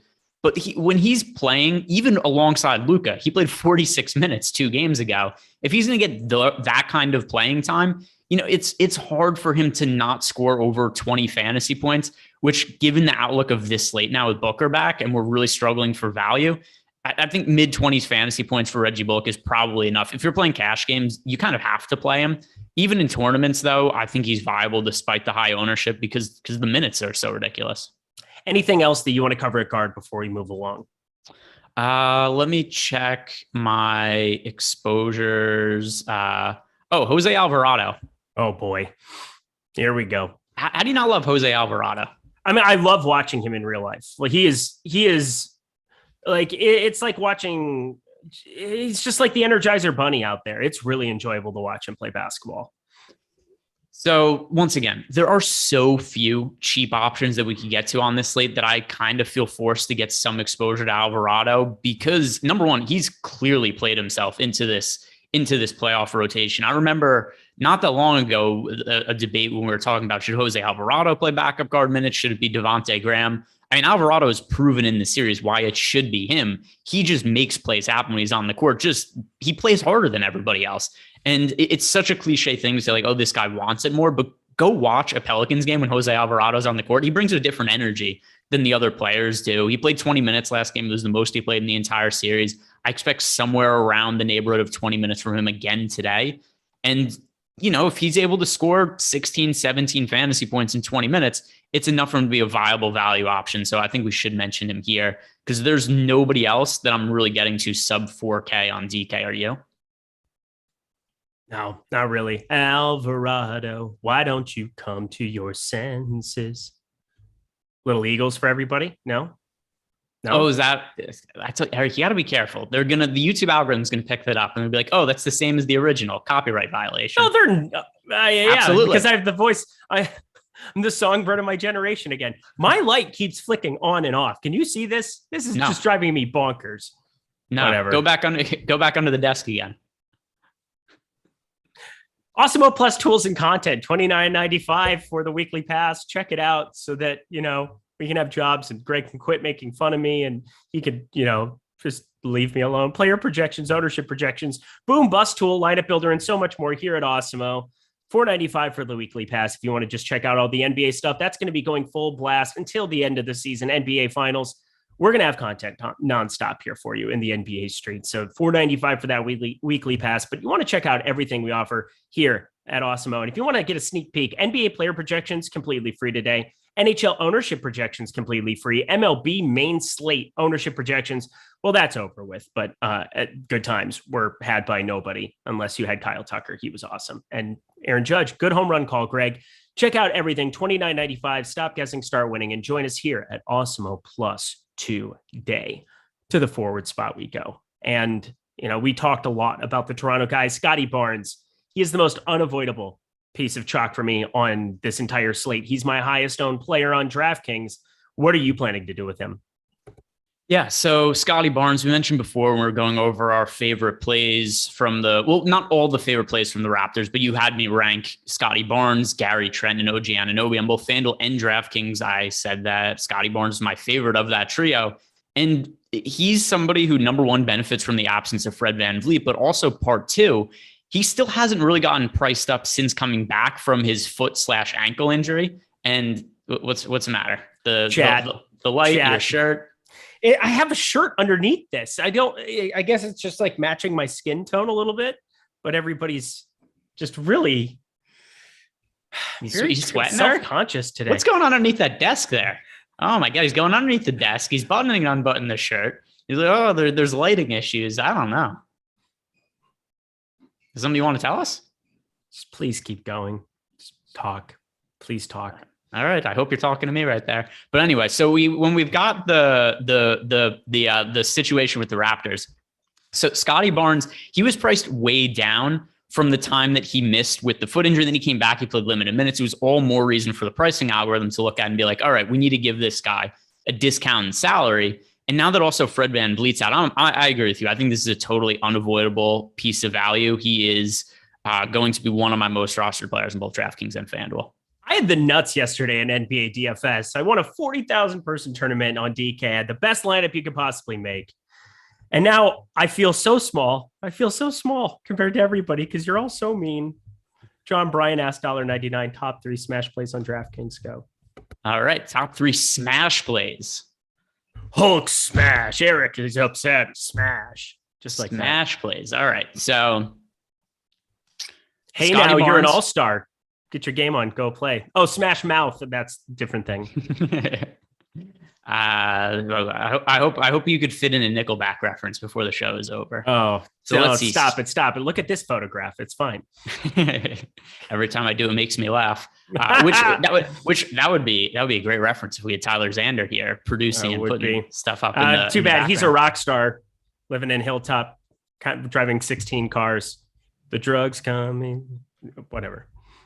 By the way, I have no doubt that you could do that song better than Nickelback. But smash plays. So Scottie Barnes, I'm going to say Scottie Barnes, Pascal Siakam, and James Harden. I feel the best about Siakam and Barnes. Trying to find who that third one is kind of hard for me to say in terms of like what we're saying as smashes. But I'm pretty overweight to the field on Harden, so I'll say him on DK. All right, yeah, Harden feels like somebody that you want to be overweight to today. That is for sure. I'm back. Here we go to the forward spot. Bogdanovich is somebody that's garnering a lot of attention. We've got Anunoby. We talked about him already. Looking at this next year, guys, I mean, forward feels like just a punt spot in general. Lastly, we had Giannis. In this one, you have Siakam to pay up for. Let's actually touch on Siakam here in the grand scheme of this slate. What do you plan to do with this Raptor that is just, he could play 46 minutes tonight? In fact, I think that's, somewhat likely. So here are his minutes played in the last 3 games, 48 minutes. That was an overtime situation, but in the last 2, 44 and 44. At a minimum, I think we should be projecting him for 44 minutes in this spot. So I agree. Oh, and I also forgot to mention 2 games ago when he played 44 minutes, or the last game where he played 44 minutes, the game, they won by 15. So it wasn't even like it was all that close. And they maybe could have pushed him to play more had it not been for that. So, yeah, I think Siakam probably is more likely to play 48 minutes than he is to play under 40. I would agree with that. It's just a phenomenal spot. It would take a crazy blowout of some type of proportion to keep that from happening.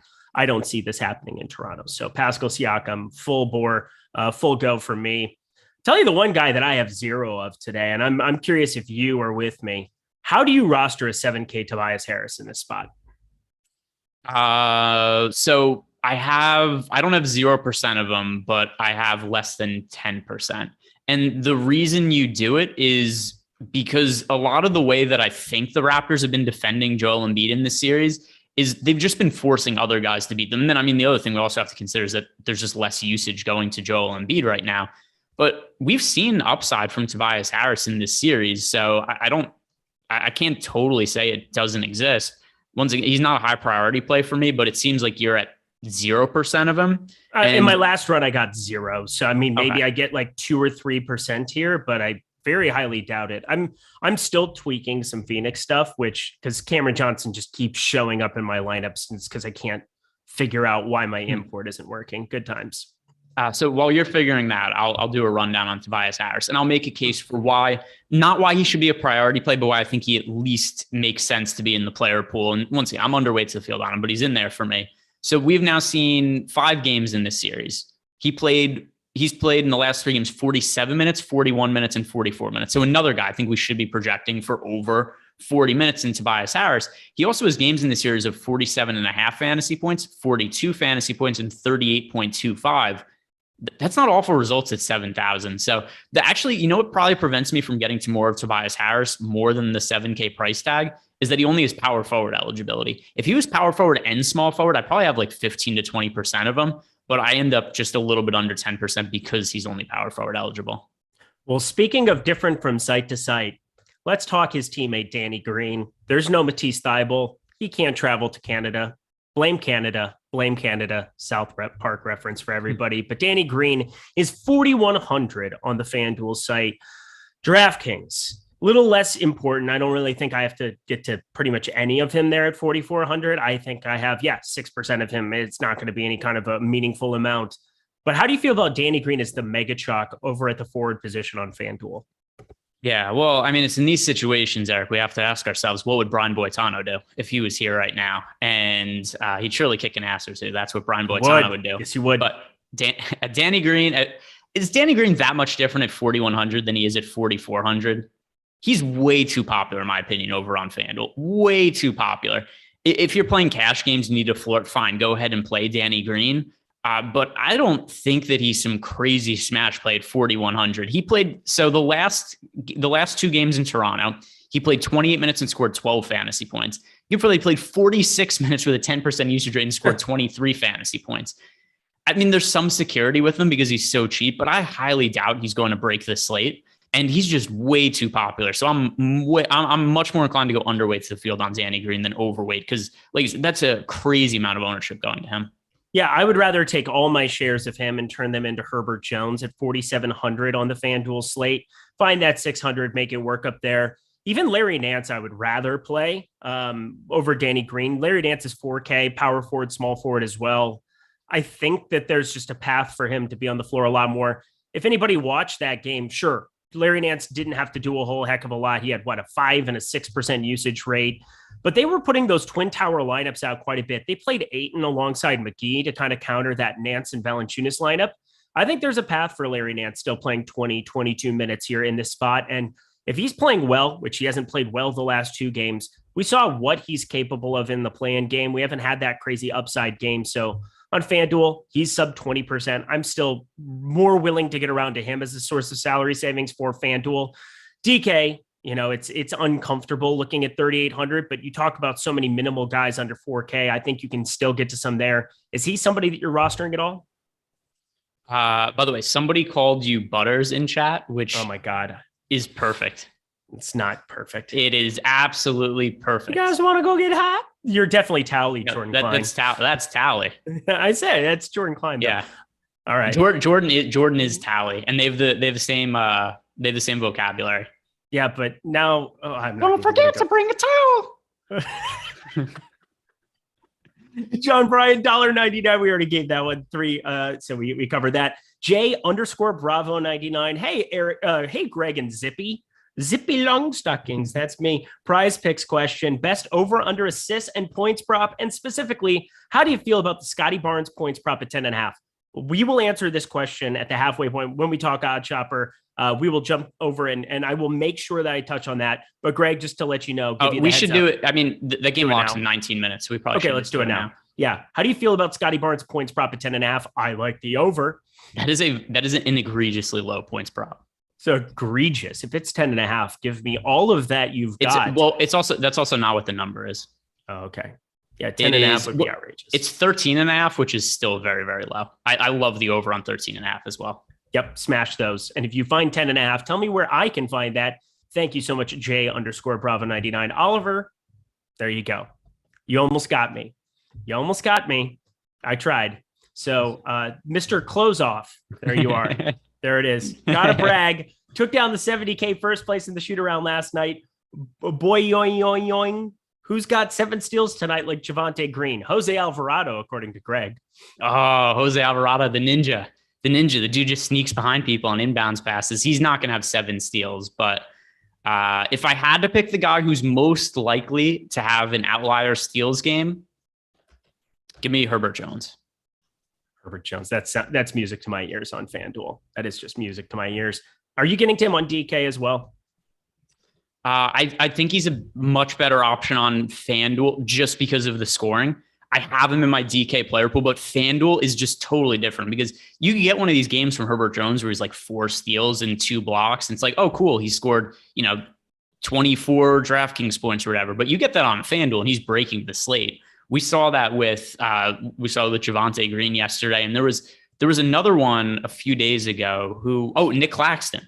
Remember, there was the Nick Claxton game where he had was 4 blocks and 3 steals or something. It was kind of mediocre for DraftKings, but just destroyed the slate on FanDuel. I'll say Herbert Jones is going to be that pick for me today. How about you?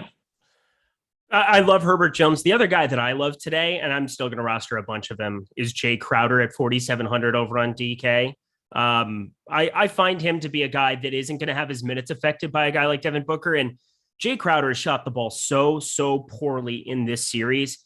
He's only made 2 3-pointers so far in 5 games. He's played a lot of minutes. He's eventually going to have a game where these go down. And I'm kind of glad it hasn't happened yet.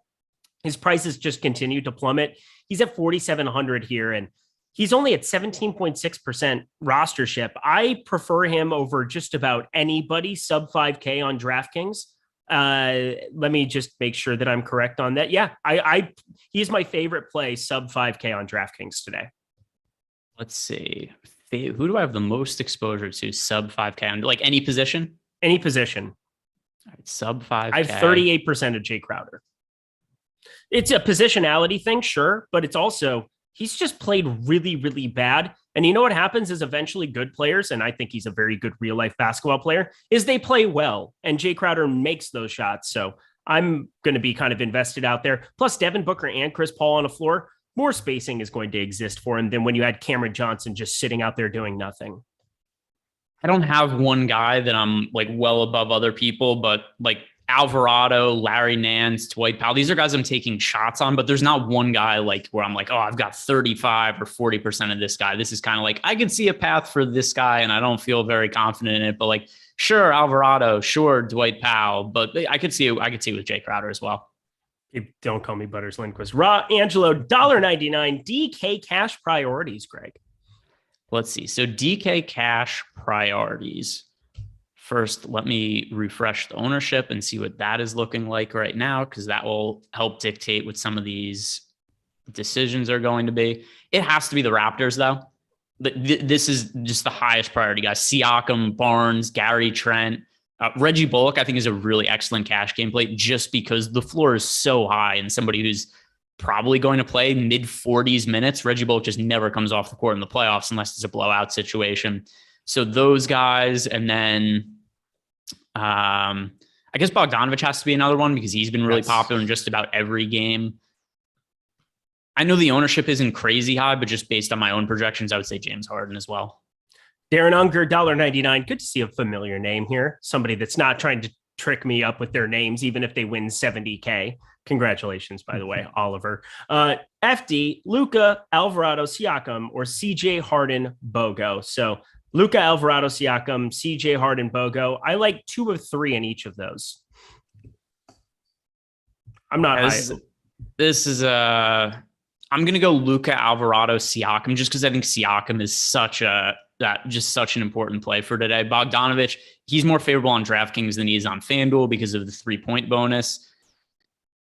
I don't think Alvarado is necessary on FanDuel, but just because of the way he accumulates fantasy points, it's not crazy to think Alvarado would pick up 3 steals in 16 minutes off the bench. So I'll go Luka, Alvarado, and Siakam. All righty. Anything else for you from the forward spot that stands out to you before we move ourselves on? Let's see. So other forward options. Let's see. Who, if anybody. Are you playing Loughran and Nance at all? Yeah, I talked about him quite a bit where I think you just have to play some in the event that you get these twin tower lineups things. It feels like Phoenix is going to put McGee and Ayton out there. We saw the Nance and Valanciunas lineup last game or 2 games ago, and then they brought it back and Phoenix countered with that Ayton and McGee lineup alongside it. I think we see that again tonight. I think there's just so much offensive rebounding that they were getting out of that lineup that I think Nance, he's going to play better than if he plays better than he's played the last 2 games. We saw what he's capable of in the play-in game, even though that was a lot of minutes out without Valanciunas in that one. And I think J-Val, they probably let him go down with the ship tonight and close out that game, regardless of anything there. 33 and 32 minutes, a lot different than 26 and 26 we saw in games 2 and 3 here. So I feel pretty good about Nance in terms of just some salary savings, but it's not like my favorite thing to do. So here's my favorite contrarian play for cheapest forward. I'm just scrolling through my lineups and kind of seeing where the ownership lies. Yeah. Chris Boucher. Same team. Oh, Thaddeus Young. Yeah. So Thaddeus Young, trying to predict Thaddeus Young's minutes, this has gone very poorly for me this year. It's sometimes also a very maybe good, task. sometimes maybe shit.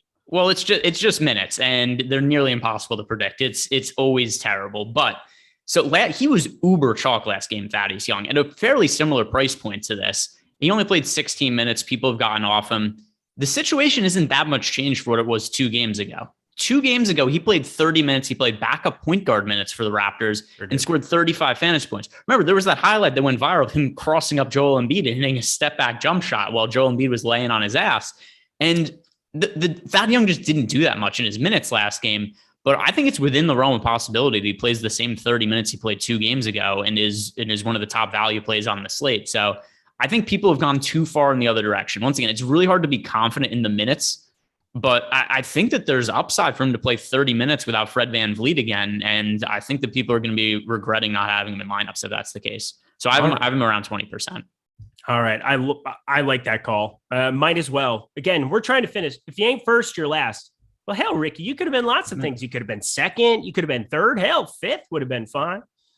Yeah, so this is also very much the Ryan mentality in our group chat where he's like, why do they pay? He's like, why does second place get any money? I can't with that. Let's talk Odd Shopper instead rather than that terrible take. Oh, we want DFS content. I want $1 million to first, $0 to second. Okay, Ryan, let me know how that goes long term.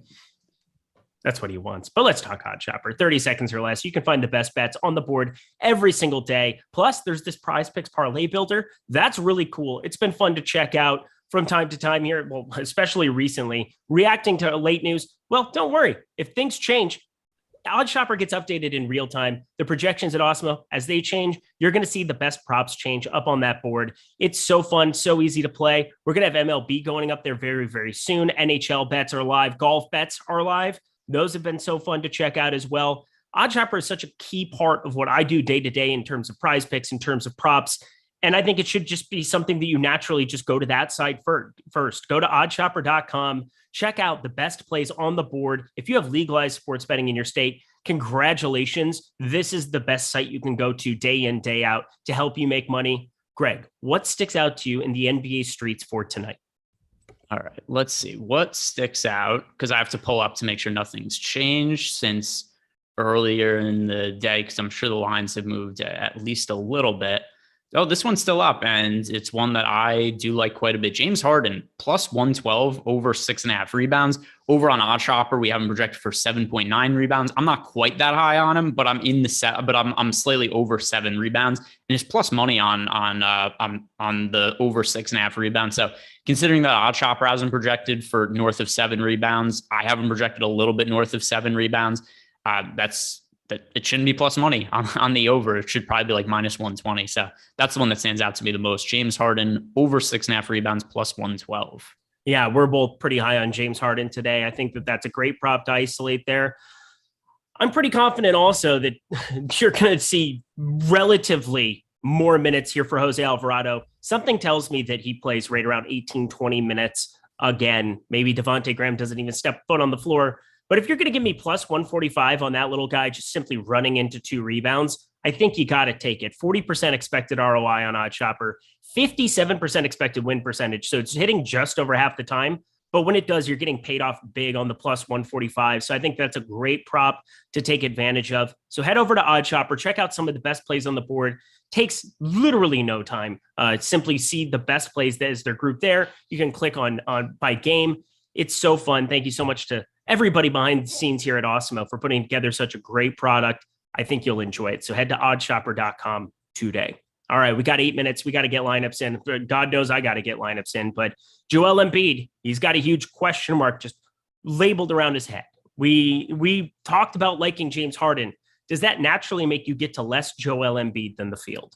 Yeah, I haven't really liked Joel Embiid the last couple of games because of the thumb injury. And, it's not just like what I said before, the efficiency. He's not even taking shots at the same rate anymore. Like, when do we see games, particularly really high leverage spots, where Joel Embiid is posting like 24% usage rate? So there's a trickle down effect here where not only is he less efficient when he's taking shots, he's taking less shots as well, which maybe it's a coincidence. I find that hard to believe, though. I just think he's out there compromised. So I am underweight to the field on him. My preference is to roster Harden.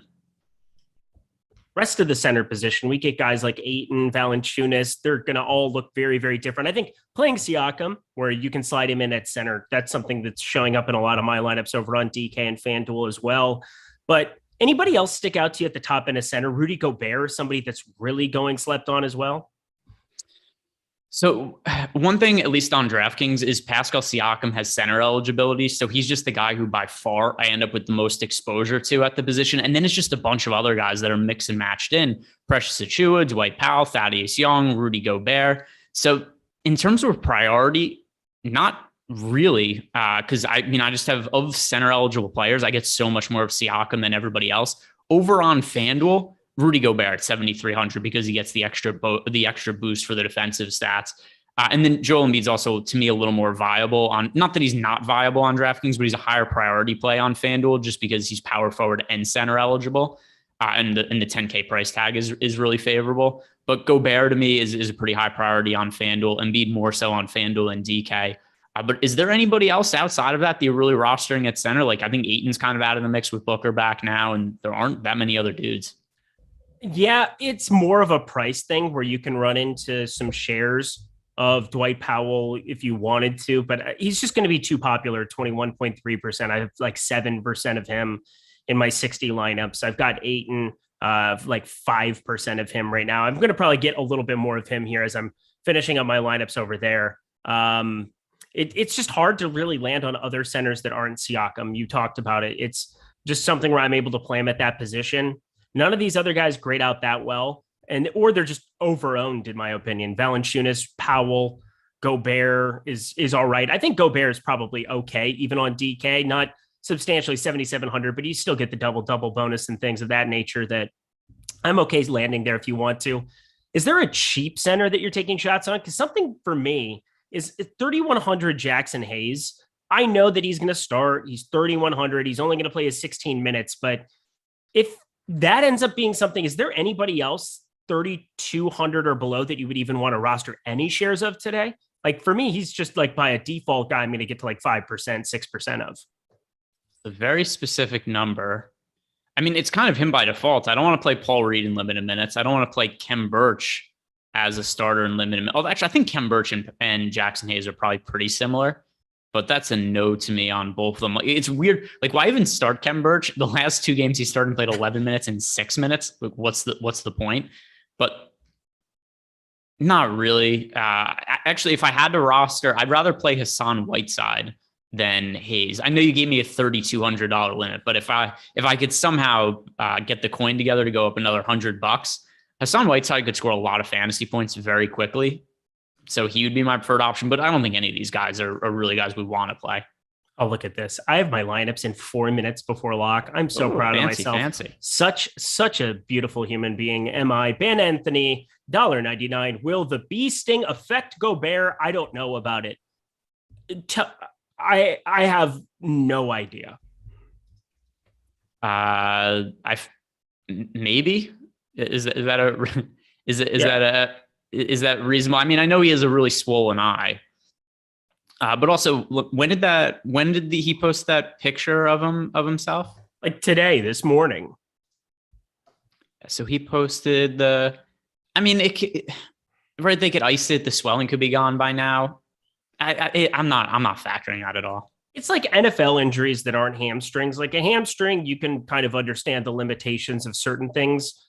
There's precedence for certain players like Julio Jones where you can kind of like, I probably want to stay away this week in this spot, but it's so hard to play doctor. Like I don't know what a bee sting is going to do for a certain guy. How major is it? Is it swelling over his eye? Like I have no idea. I just kind of look at what his price is, how many minutes he's been playing. And that stuff for me is more predictive than me trying to figure out a bee sting.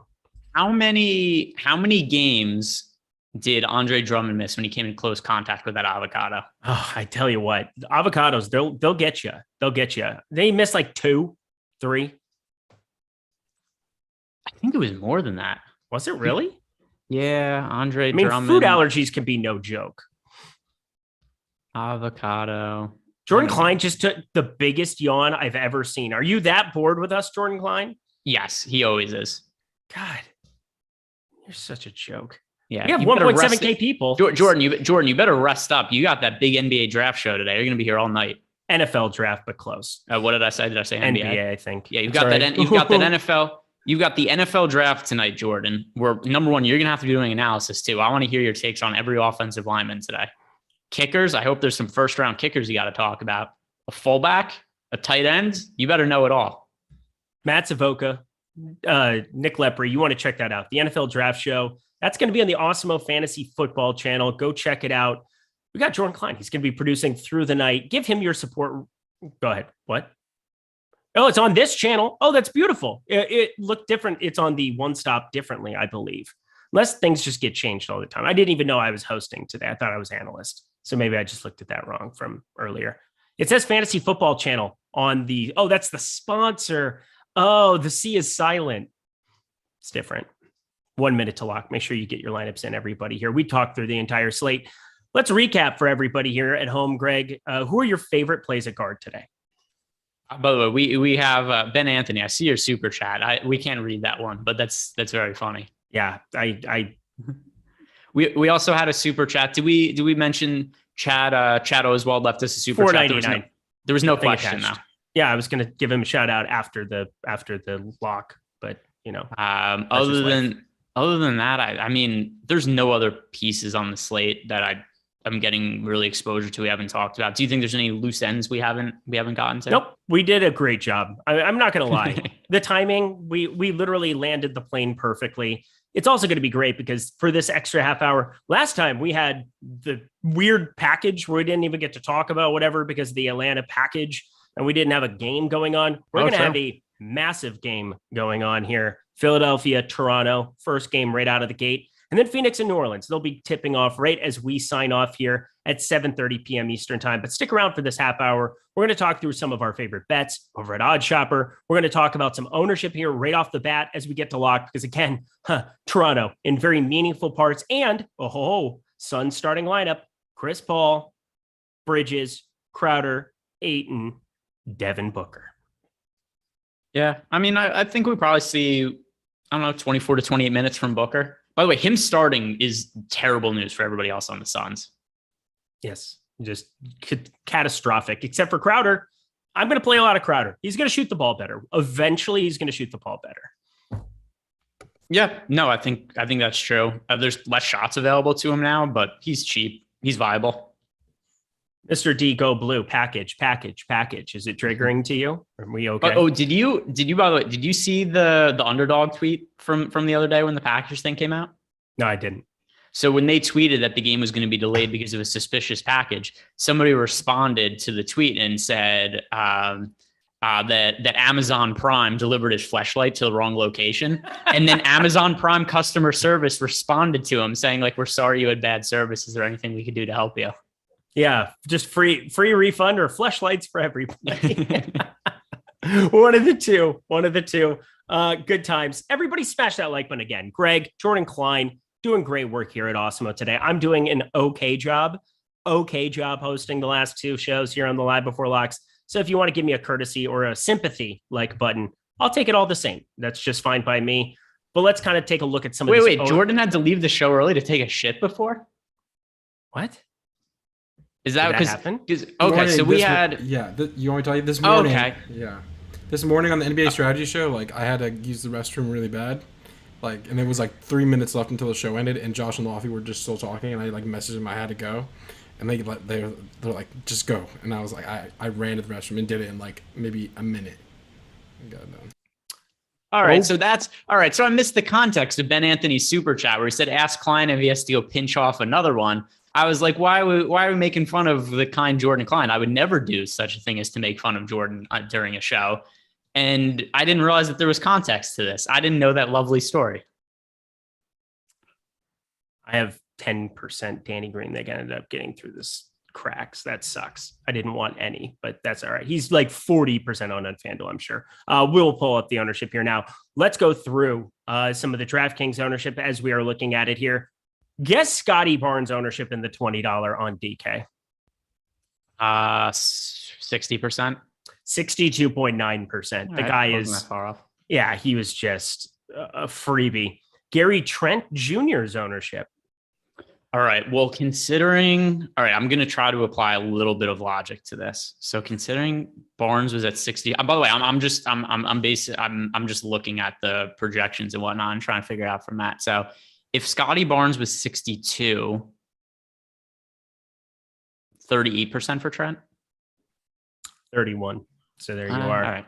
Yeah, Trent, let's see, 31 on the exact number. Let's go to Precious Achiuwa. This is surprising to me. All right. So Precious. Precious. The dirty, sneaky Americans, stupid fat hobbitses. But Eric, sorry, Smeagol will show you the way. And we're doing. Let me think. We just lost like 400 people. That was great. Yeah, I'm sure that just blew out some people's headphones without a doubt. But Precious Achiuwa. So if you said this surprised you, he must be really popular then. Yes. 30%? 32.9% Precious Achiuwa. Yo. Let's go to Joel Embiid. This is surprising as well. Joel Embiid. We had him projected 27.9%, which again, this is not in any way a reflection of the ownership projections because we all knew that it was going to end up low. It just ended up a lot lower than I expected. So I'm literally trying to guess based on your tones of the way I you get present that. these. I'm kind of presenting. I'm not leading you astray by any means. I will straight fire give you the numbers next time. 15%? 14.7%. Great guess. Okay. Literally half. I mean, that is, you knew it was coming because he's just looked that bad and there's definitely something going on there. OG Anunoby, we haven't done him yet. OG Anunoby. All right. So far, the Raptors players have come in higher than what we were expected their ownership to be. I'm going to assume that OG Anunoby is no different. But with that said, I also had OG projected lesser than the other guys that we already, but 35%?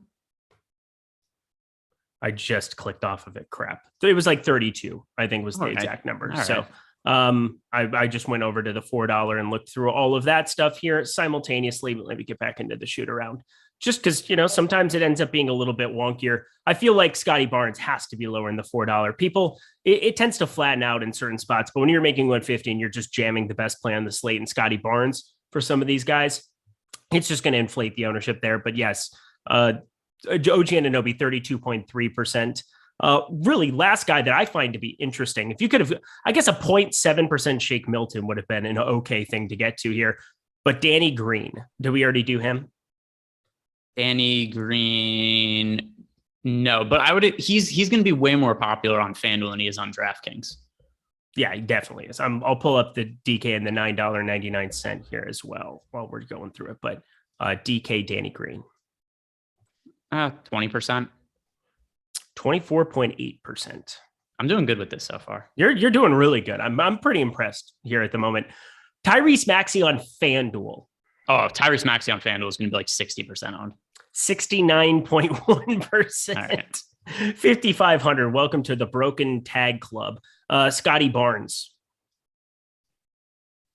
All right. So if he's that high on DraftKings, I think he was an even stronger play on FanDuel. So just considering we just said about Maxey, 65% for Scottie Barnes. 59.8%. Here we go. This is the one I want you to get because I have literally 0% of this guy on FanDuel. No, I have one share. One share of my 40 on FanDuel has Danny Green in it. Oh, Danny Green is going to be dumb popular on FanDuel. Yeah, just guess. All right. Yeah, he's going to be like 40% owned on FanDuel.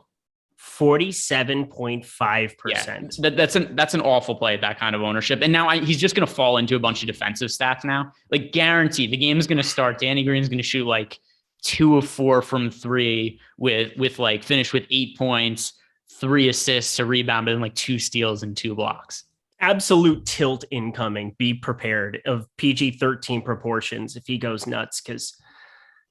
Oh boy, I have really none of him today. But you know what? If you're going to have none of somebody, doesn't it feel good to have it be Danny Green as opposed to like somebody who could actually put up a ton of fantasy points? By the way, that was a good thought-provoking exercise. I put a lot of thought into that. So the way I appreciate that about you. I was looking at our ownership projections and I was trying to like quickly figure out in my head if there was some sort of pattern between what the Raptors guys were versus the field relative to the ownership projections. And I thought I had kind of figured it out. So I was basing it off that, but I was doing some math in my head and I was really thinking about those ownerships. Sorry, what was the? Do you want a cookie? You want a cookie, Greg? No, actually, is it dairy free? What? Dairy free? Not sure. I don't know. All right, because it's not dairy free. I can't eat it. That would be a whole disaster. And I'd become Jordan Klein before the show ends. Scotty scores. Game starts 8-6. It's already, this game is moving. Oh, wow. Tyrese Maxey for 3. Pull up the game. 3-1-1 for Tobias because, of course, Tyrese Maxey for 3. That's beautiful. 2 assists for James Harden. And Scotty Barnes, 4 points right out of the get-go. Gary Trent makes a jumper. Oh, my God, Tobias Harris. Stop it. Stop what you're doing. He's going bonkers. NBA TV is the worst. It's not great. Kem Birch rebound. He exists. I forgot that he was a person in this game. Well, he will be until the first time out of the first half and the first time out of the second half. Great. I have 0% of Tobias Harris on FanDuel. So if he goes crazy, I'll just close the laptop. That's easy enough. Who do you think wins this game tonight? Who do you think wins this game? He's got 3-2-1. That's not a great start for me in less than 3 minutes. So who do I like? This is a really hard game to pick. The spread was 1 point. It's a toss up. It's a 50-50. Who do I want to win? I think it is infinitely funnier if the Raptors win than anything that happens if the 76ers win. Doc Rivers is the biggest fraud of a coach in the NBA, and I hate him because he lies to us constantly. Yeah, so get him out of there. But Nick Nurse on the other side isn't exactly a scout of his own proportions. In Canada, they must have different Boy Scouts with a different code because he doesn't have one. Well, but I consider him a good coach, even if he isn't always transparent with us. Doc Rivers lives off the coattails of winning. That entire Celtics team lives off the coattails of winning that one championship infinitely. Yep. Kevin Garnett also is one of the better players of all time, but he's gotten talked. Kendrick Perkins is a featured personality on ESPN solely because he was on that team that's considered like a dynasty. If you ask people about recent dynasties, I love Kendrick Perkins analysis. You're talking to the wrong guy. I'm a Kendrick Perkins stan. So to be honest, I've never listened to him before, but he bugs me anyway. Oh, I love it. It's so good. He's just he's got the Southern drawl. He's just like up there. He's talking in a way that other people just. What was the thing that was like the viral clip of him comparing Ben Simmons something? one? Yeah, the Ben Simmons about the girl which made no sense at all. But that's every time because I don't watch those shows. The only time I'm aware of them is when the sound clips just show up on my Twitter feed, and I wouldn't even watch them. But the way Twitter works, they just play automatically sometimes. But the Kendrick Perkins thing where I don't even know what this was apropos of. He was just like, yo, Ben Simmons is like the hot girl who doesn't have a boyfriend and she doesn't know why. And it's because she smokes cigarettes.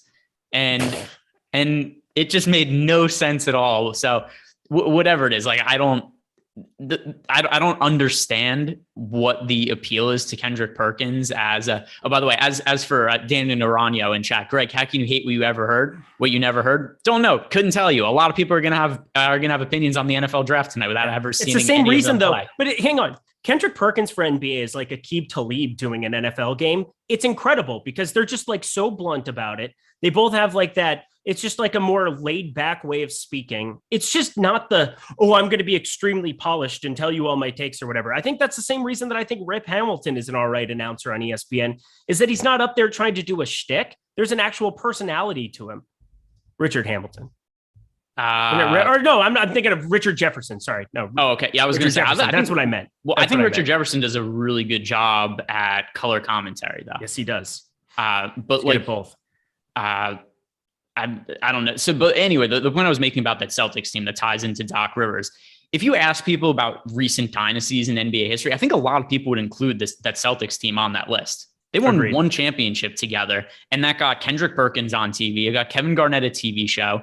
I guess Ray Allen, not as much. Paul Pierce got him also an ESPN gig. So all of these guys became media personalities. And Doc Rivers, that list came out of, what was it, the top 12 coaches of all time? Yeah. And Doc Rivers was on that list. Doc Rivers isn't one of the top 12 coaches in the NBA today, let alone all time.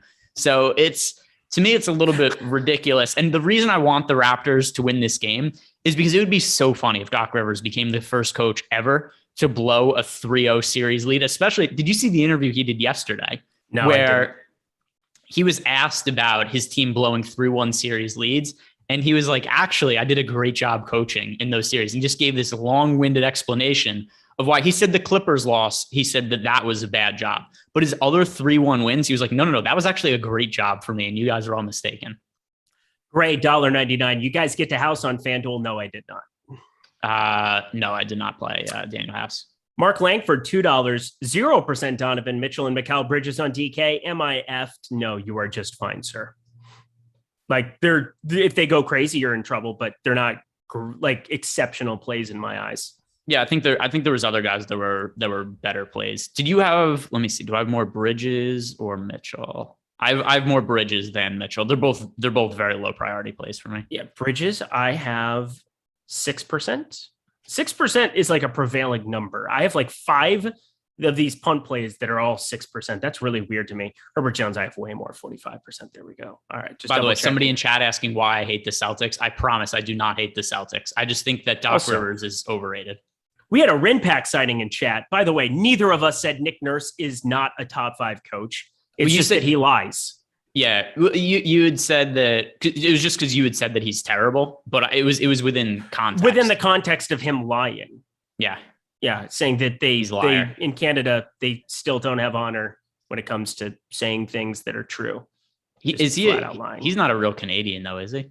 No, but he's just inherently attached to Canada because he coaches Canada's team. They're one team.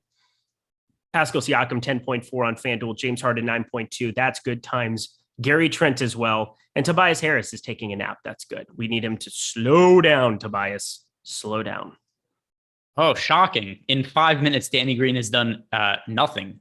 I am so shocked, everybody. Hopefully you enjoyed playing him in cash games.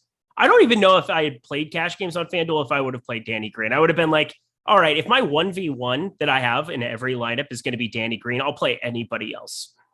For cash games, I still would have. He's probably like 80% owned in cash games. You might as well block out the field and play him.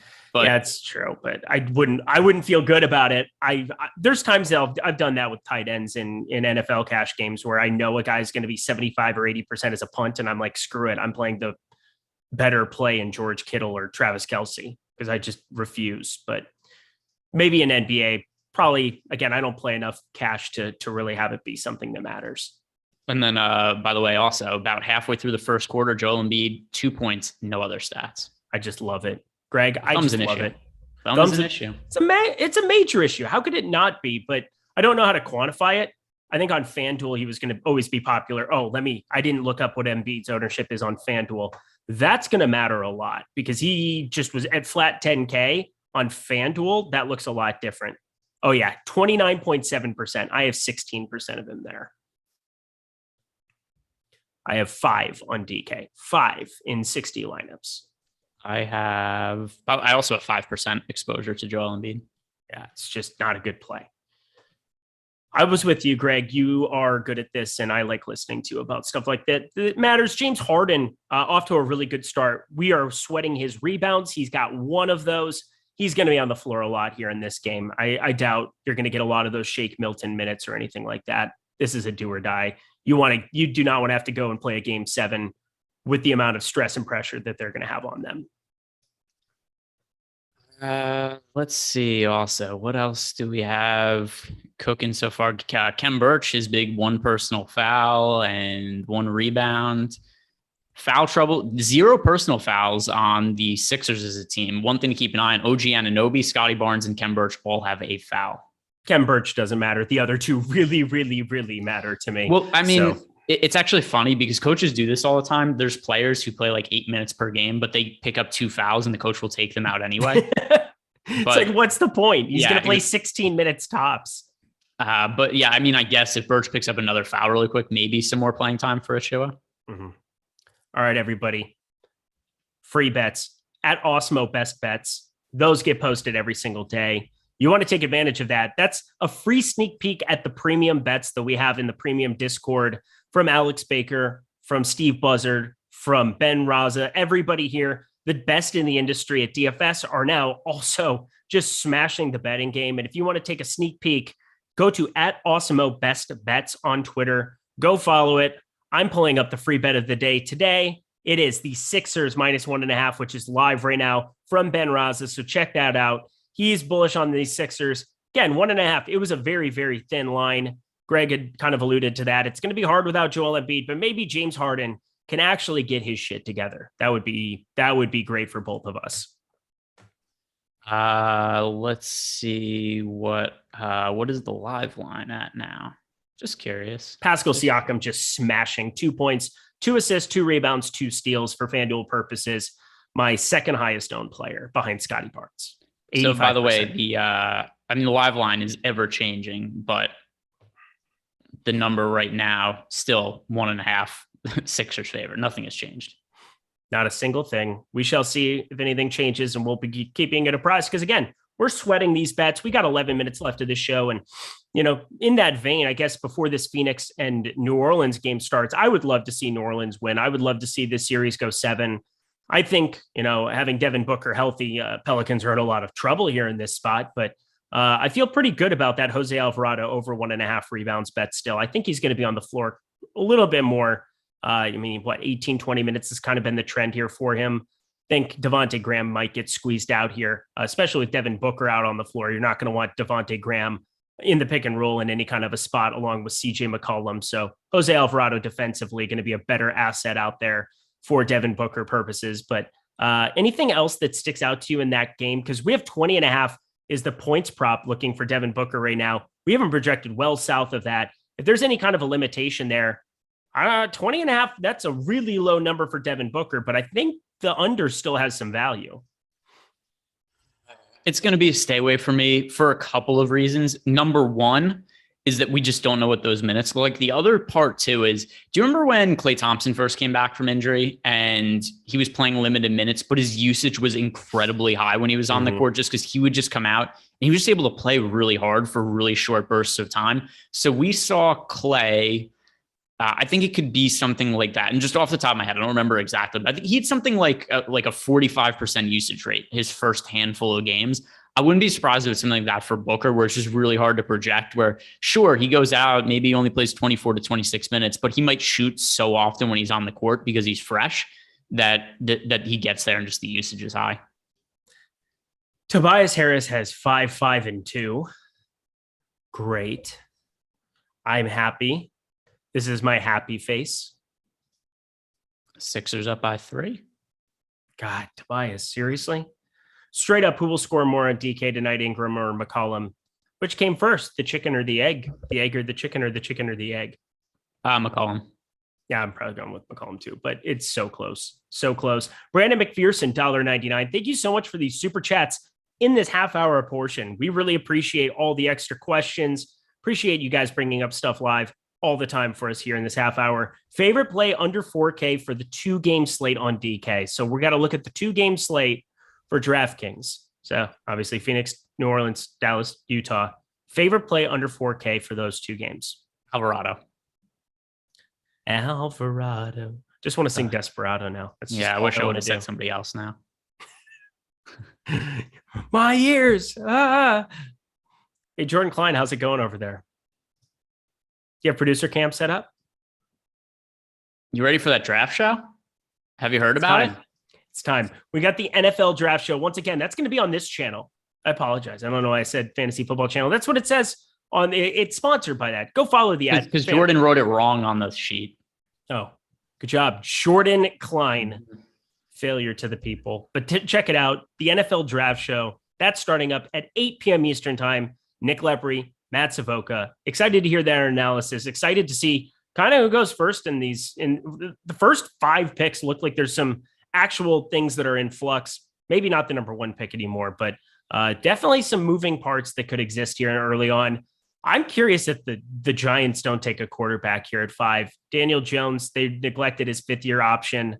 That's never a good sign. Obviously, he's still going to be under contract for 1 more year before they would decide what to do with him. But something tells me somebody could be taking Malik Mills or something of that nature, moving up to 5. That would be pretty nuts. Do you have any NFL draft takes? Have you looked at it at all?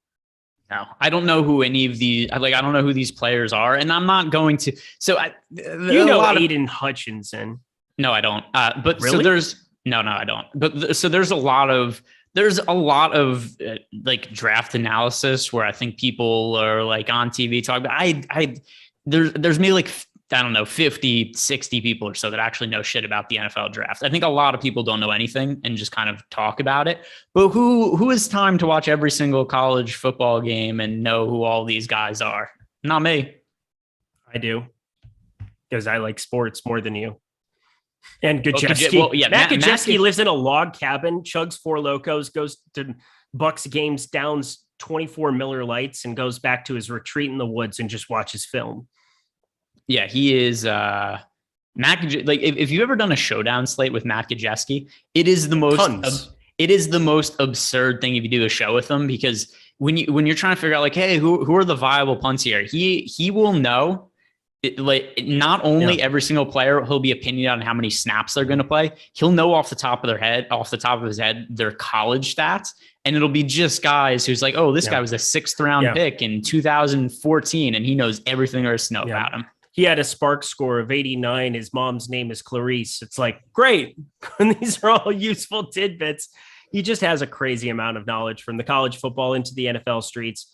I think you guys will appreciate all of his analysis and all the best ball stuff that we have coming up with him. Matt Savoca, Nick Lepre, be tuned. It's going to be really, really fun here coming up this summer. The NFL owns everything. It's just insane. I love the NBA personally. I love the NFL as well, but I'm a Vikings fan. So how much can I actually love something? It only hurts me. The other thing also about the NFL draft, I hate how it's packaged on ESPN, because it's just it's just all, and this is not an original take at this point, everybody's brought this up, but the entire broadcast is built around, let's find the most tragic backstories we could find of the highly regarded 1st-round picks. And that is what we're going to air. What is like, they have to sit down and do interviews with these players, be like, what is the worst thing that has ever happened to you in your entire life? Can you tell us about it? Will you cry? If yes, we will feature you. Yep. At least they're not doing it after they get in the NFL. No, well, I mean, also, they don't run those kind of stories about players once they're in the NFL. Like, you don't hear anything about players' backgrounds for the most part. Yeah. But I mean, these drafts, they just find whoever has the most tragic backstory and they focus on it for like 10 minutes at a time. We got Boucher on the court. 4-3 to start off. My mama said, Bobby Boucher, let's go. Let's get it going. It's time. You didn't see that one coming, did you, Jordan Klein? I got a smile. I got a wry smile. Gatorade. H2O. Water sucks. It really sucks. Water sucks. Oh, you know who's going The best. nuts? Who? Big game James Harden, 10 points, 2 boards, 3 assists. These are good times to be alive. As long as Tobias Harris takes a nap, that's what I need. I need him to chill out. Good. I didn't play Chris Boucher on FanDuel. I got 26% of him on DK, but I didn't play him on FanDuel. He's just winning that. I played a lot of 25% of a lot of these sub 4K guys, just trying to make room for these other guys. Because, James Harden, just do it. Just do it for us. 45% of him on DK today. That would be I'm going to look up the NFL draft lines. Once again, I don't know who any of these players are. I'm just going to go over what some of the lines are here. Because I'm curious where players. Trayvon Walker expect to be the first overall pick. Yes. Lock now. All right. Second overall pick. Aiden Hutchinson. All right. Do you know what the lines are? I'm just going to. I have a basis for him. For me, my 2 big stands is I have first quarterback Malik Mills going in the top 10. So both of those would be really good for me. And the other big stand I had was Drake London, first wide receiver off the board. I don't know if that's still live or not. I haven't looked in the last couple of days, but I bet it when I was in Arizona a couple weeks ago. I also bet him at 6th, 7th, 8th, and 9th at major plus money. And it's since changed quite a bit from USC. I don't understand why people aren't watching anything that he did at USC and realizing, 1, they had a terrible offensive scheme. 2, he still had 15 catches a game and was a monster. So Drake London is the best wide receiver in this class, and I will die on that hill. So the current odds right now on the first wide receiver to be picked, Drake London is plus 185, Garrett Wilson minus 140. Mm-hmm.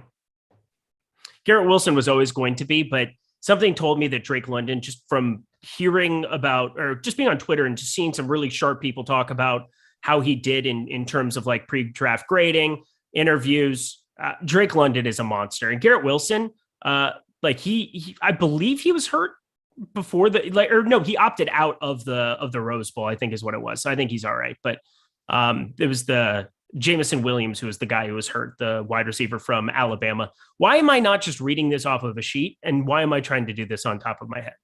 Because that's how we're finishing the show. All right. So cool. First overall pick, Walker is minus 450. Hutchinson second and minus 250. There's a guy who's minus money to be the third overall pick, and that's the only one where there's somebody with a better 50% chance. Do you know who it is that's minus money to be the third overall pick?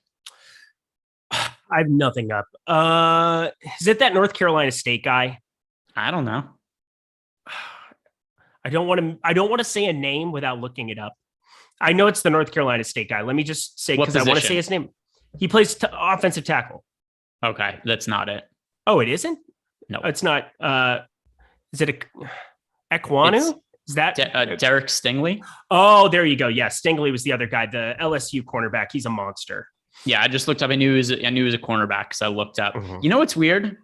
And once again, I wouldn't bet on any of this because I don't actually know. But Stingley is minus 125 to be the third overall pick. But if I scroll through first cornerback to be drafted, he has the same odds as somebody else. Gardner from Cincinnati. Yeah. So they're both minus 125 to be, it's a terrible line where it's minus 125. So crazy juice on both sides.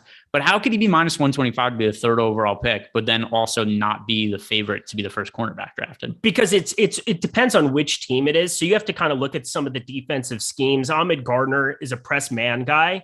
He hasn't necessarily covered all of the real estate, and we're getting to positionless football, just like we have positionless NBA. And you have to kind of look at the body of work. Gardner never allowed a touchdown in his entire NCAA career. Nobody threw a touchdown up against him, but he was basically playing press man where he was just up at the line of scrimmage. And most of those games were against subpar competition. So you look at Gardner as opposed to Stingley, who played in the SEC. Give me Derek Stingley every time. All right. Well, there we have it. If you guys want more draft analysis coming up after this on the YouTube channel, we've got Matt Savoca and Nick Lepre, the kid, breaking down the NFL draft shortly. The kid. Oh, little kid. He'll have fun. Go get him, sport, my bestest friend. Let's get going. Nick, you're the best. Thanks for being a good sport about that. Thank you so much to everybody hanging around for this half hour after show. Jordan Klein is off to go take a pee break or maybe a number 2 if he needs to. Yeah, you never know. One out, as they say in the YouTube chat. Just pinch one out. He's Greg Ehrenberg. He makes me laugh. I'm Eric Lindquist. I probably make none of you laugh, but you like me anyway. We'll catch you guys later. Hit that like button.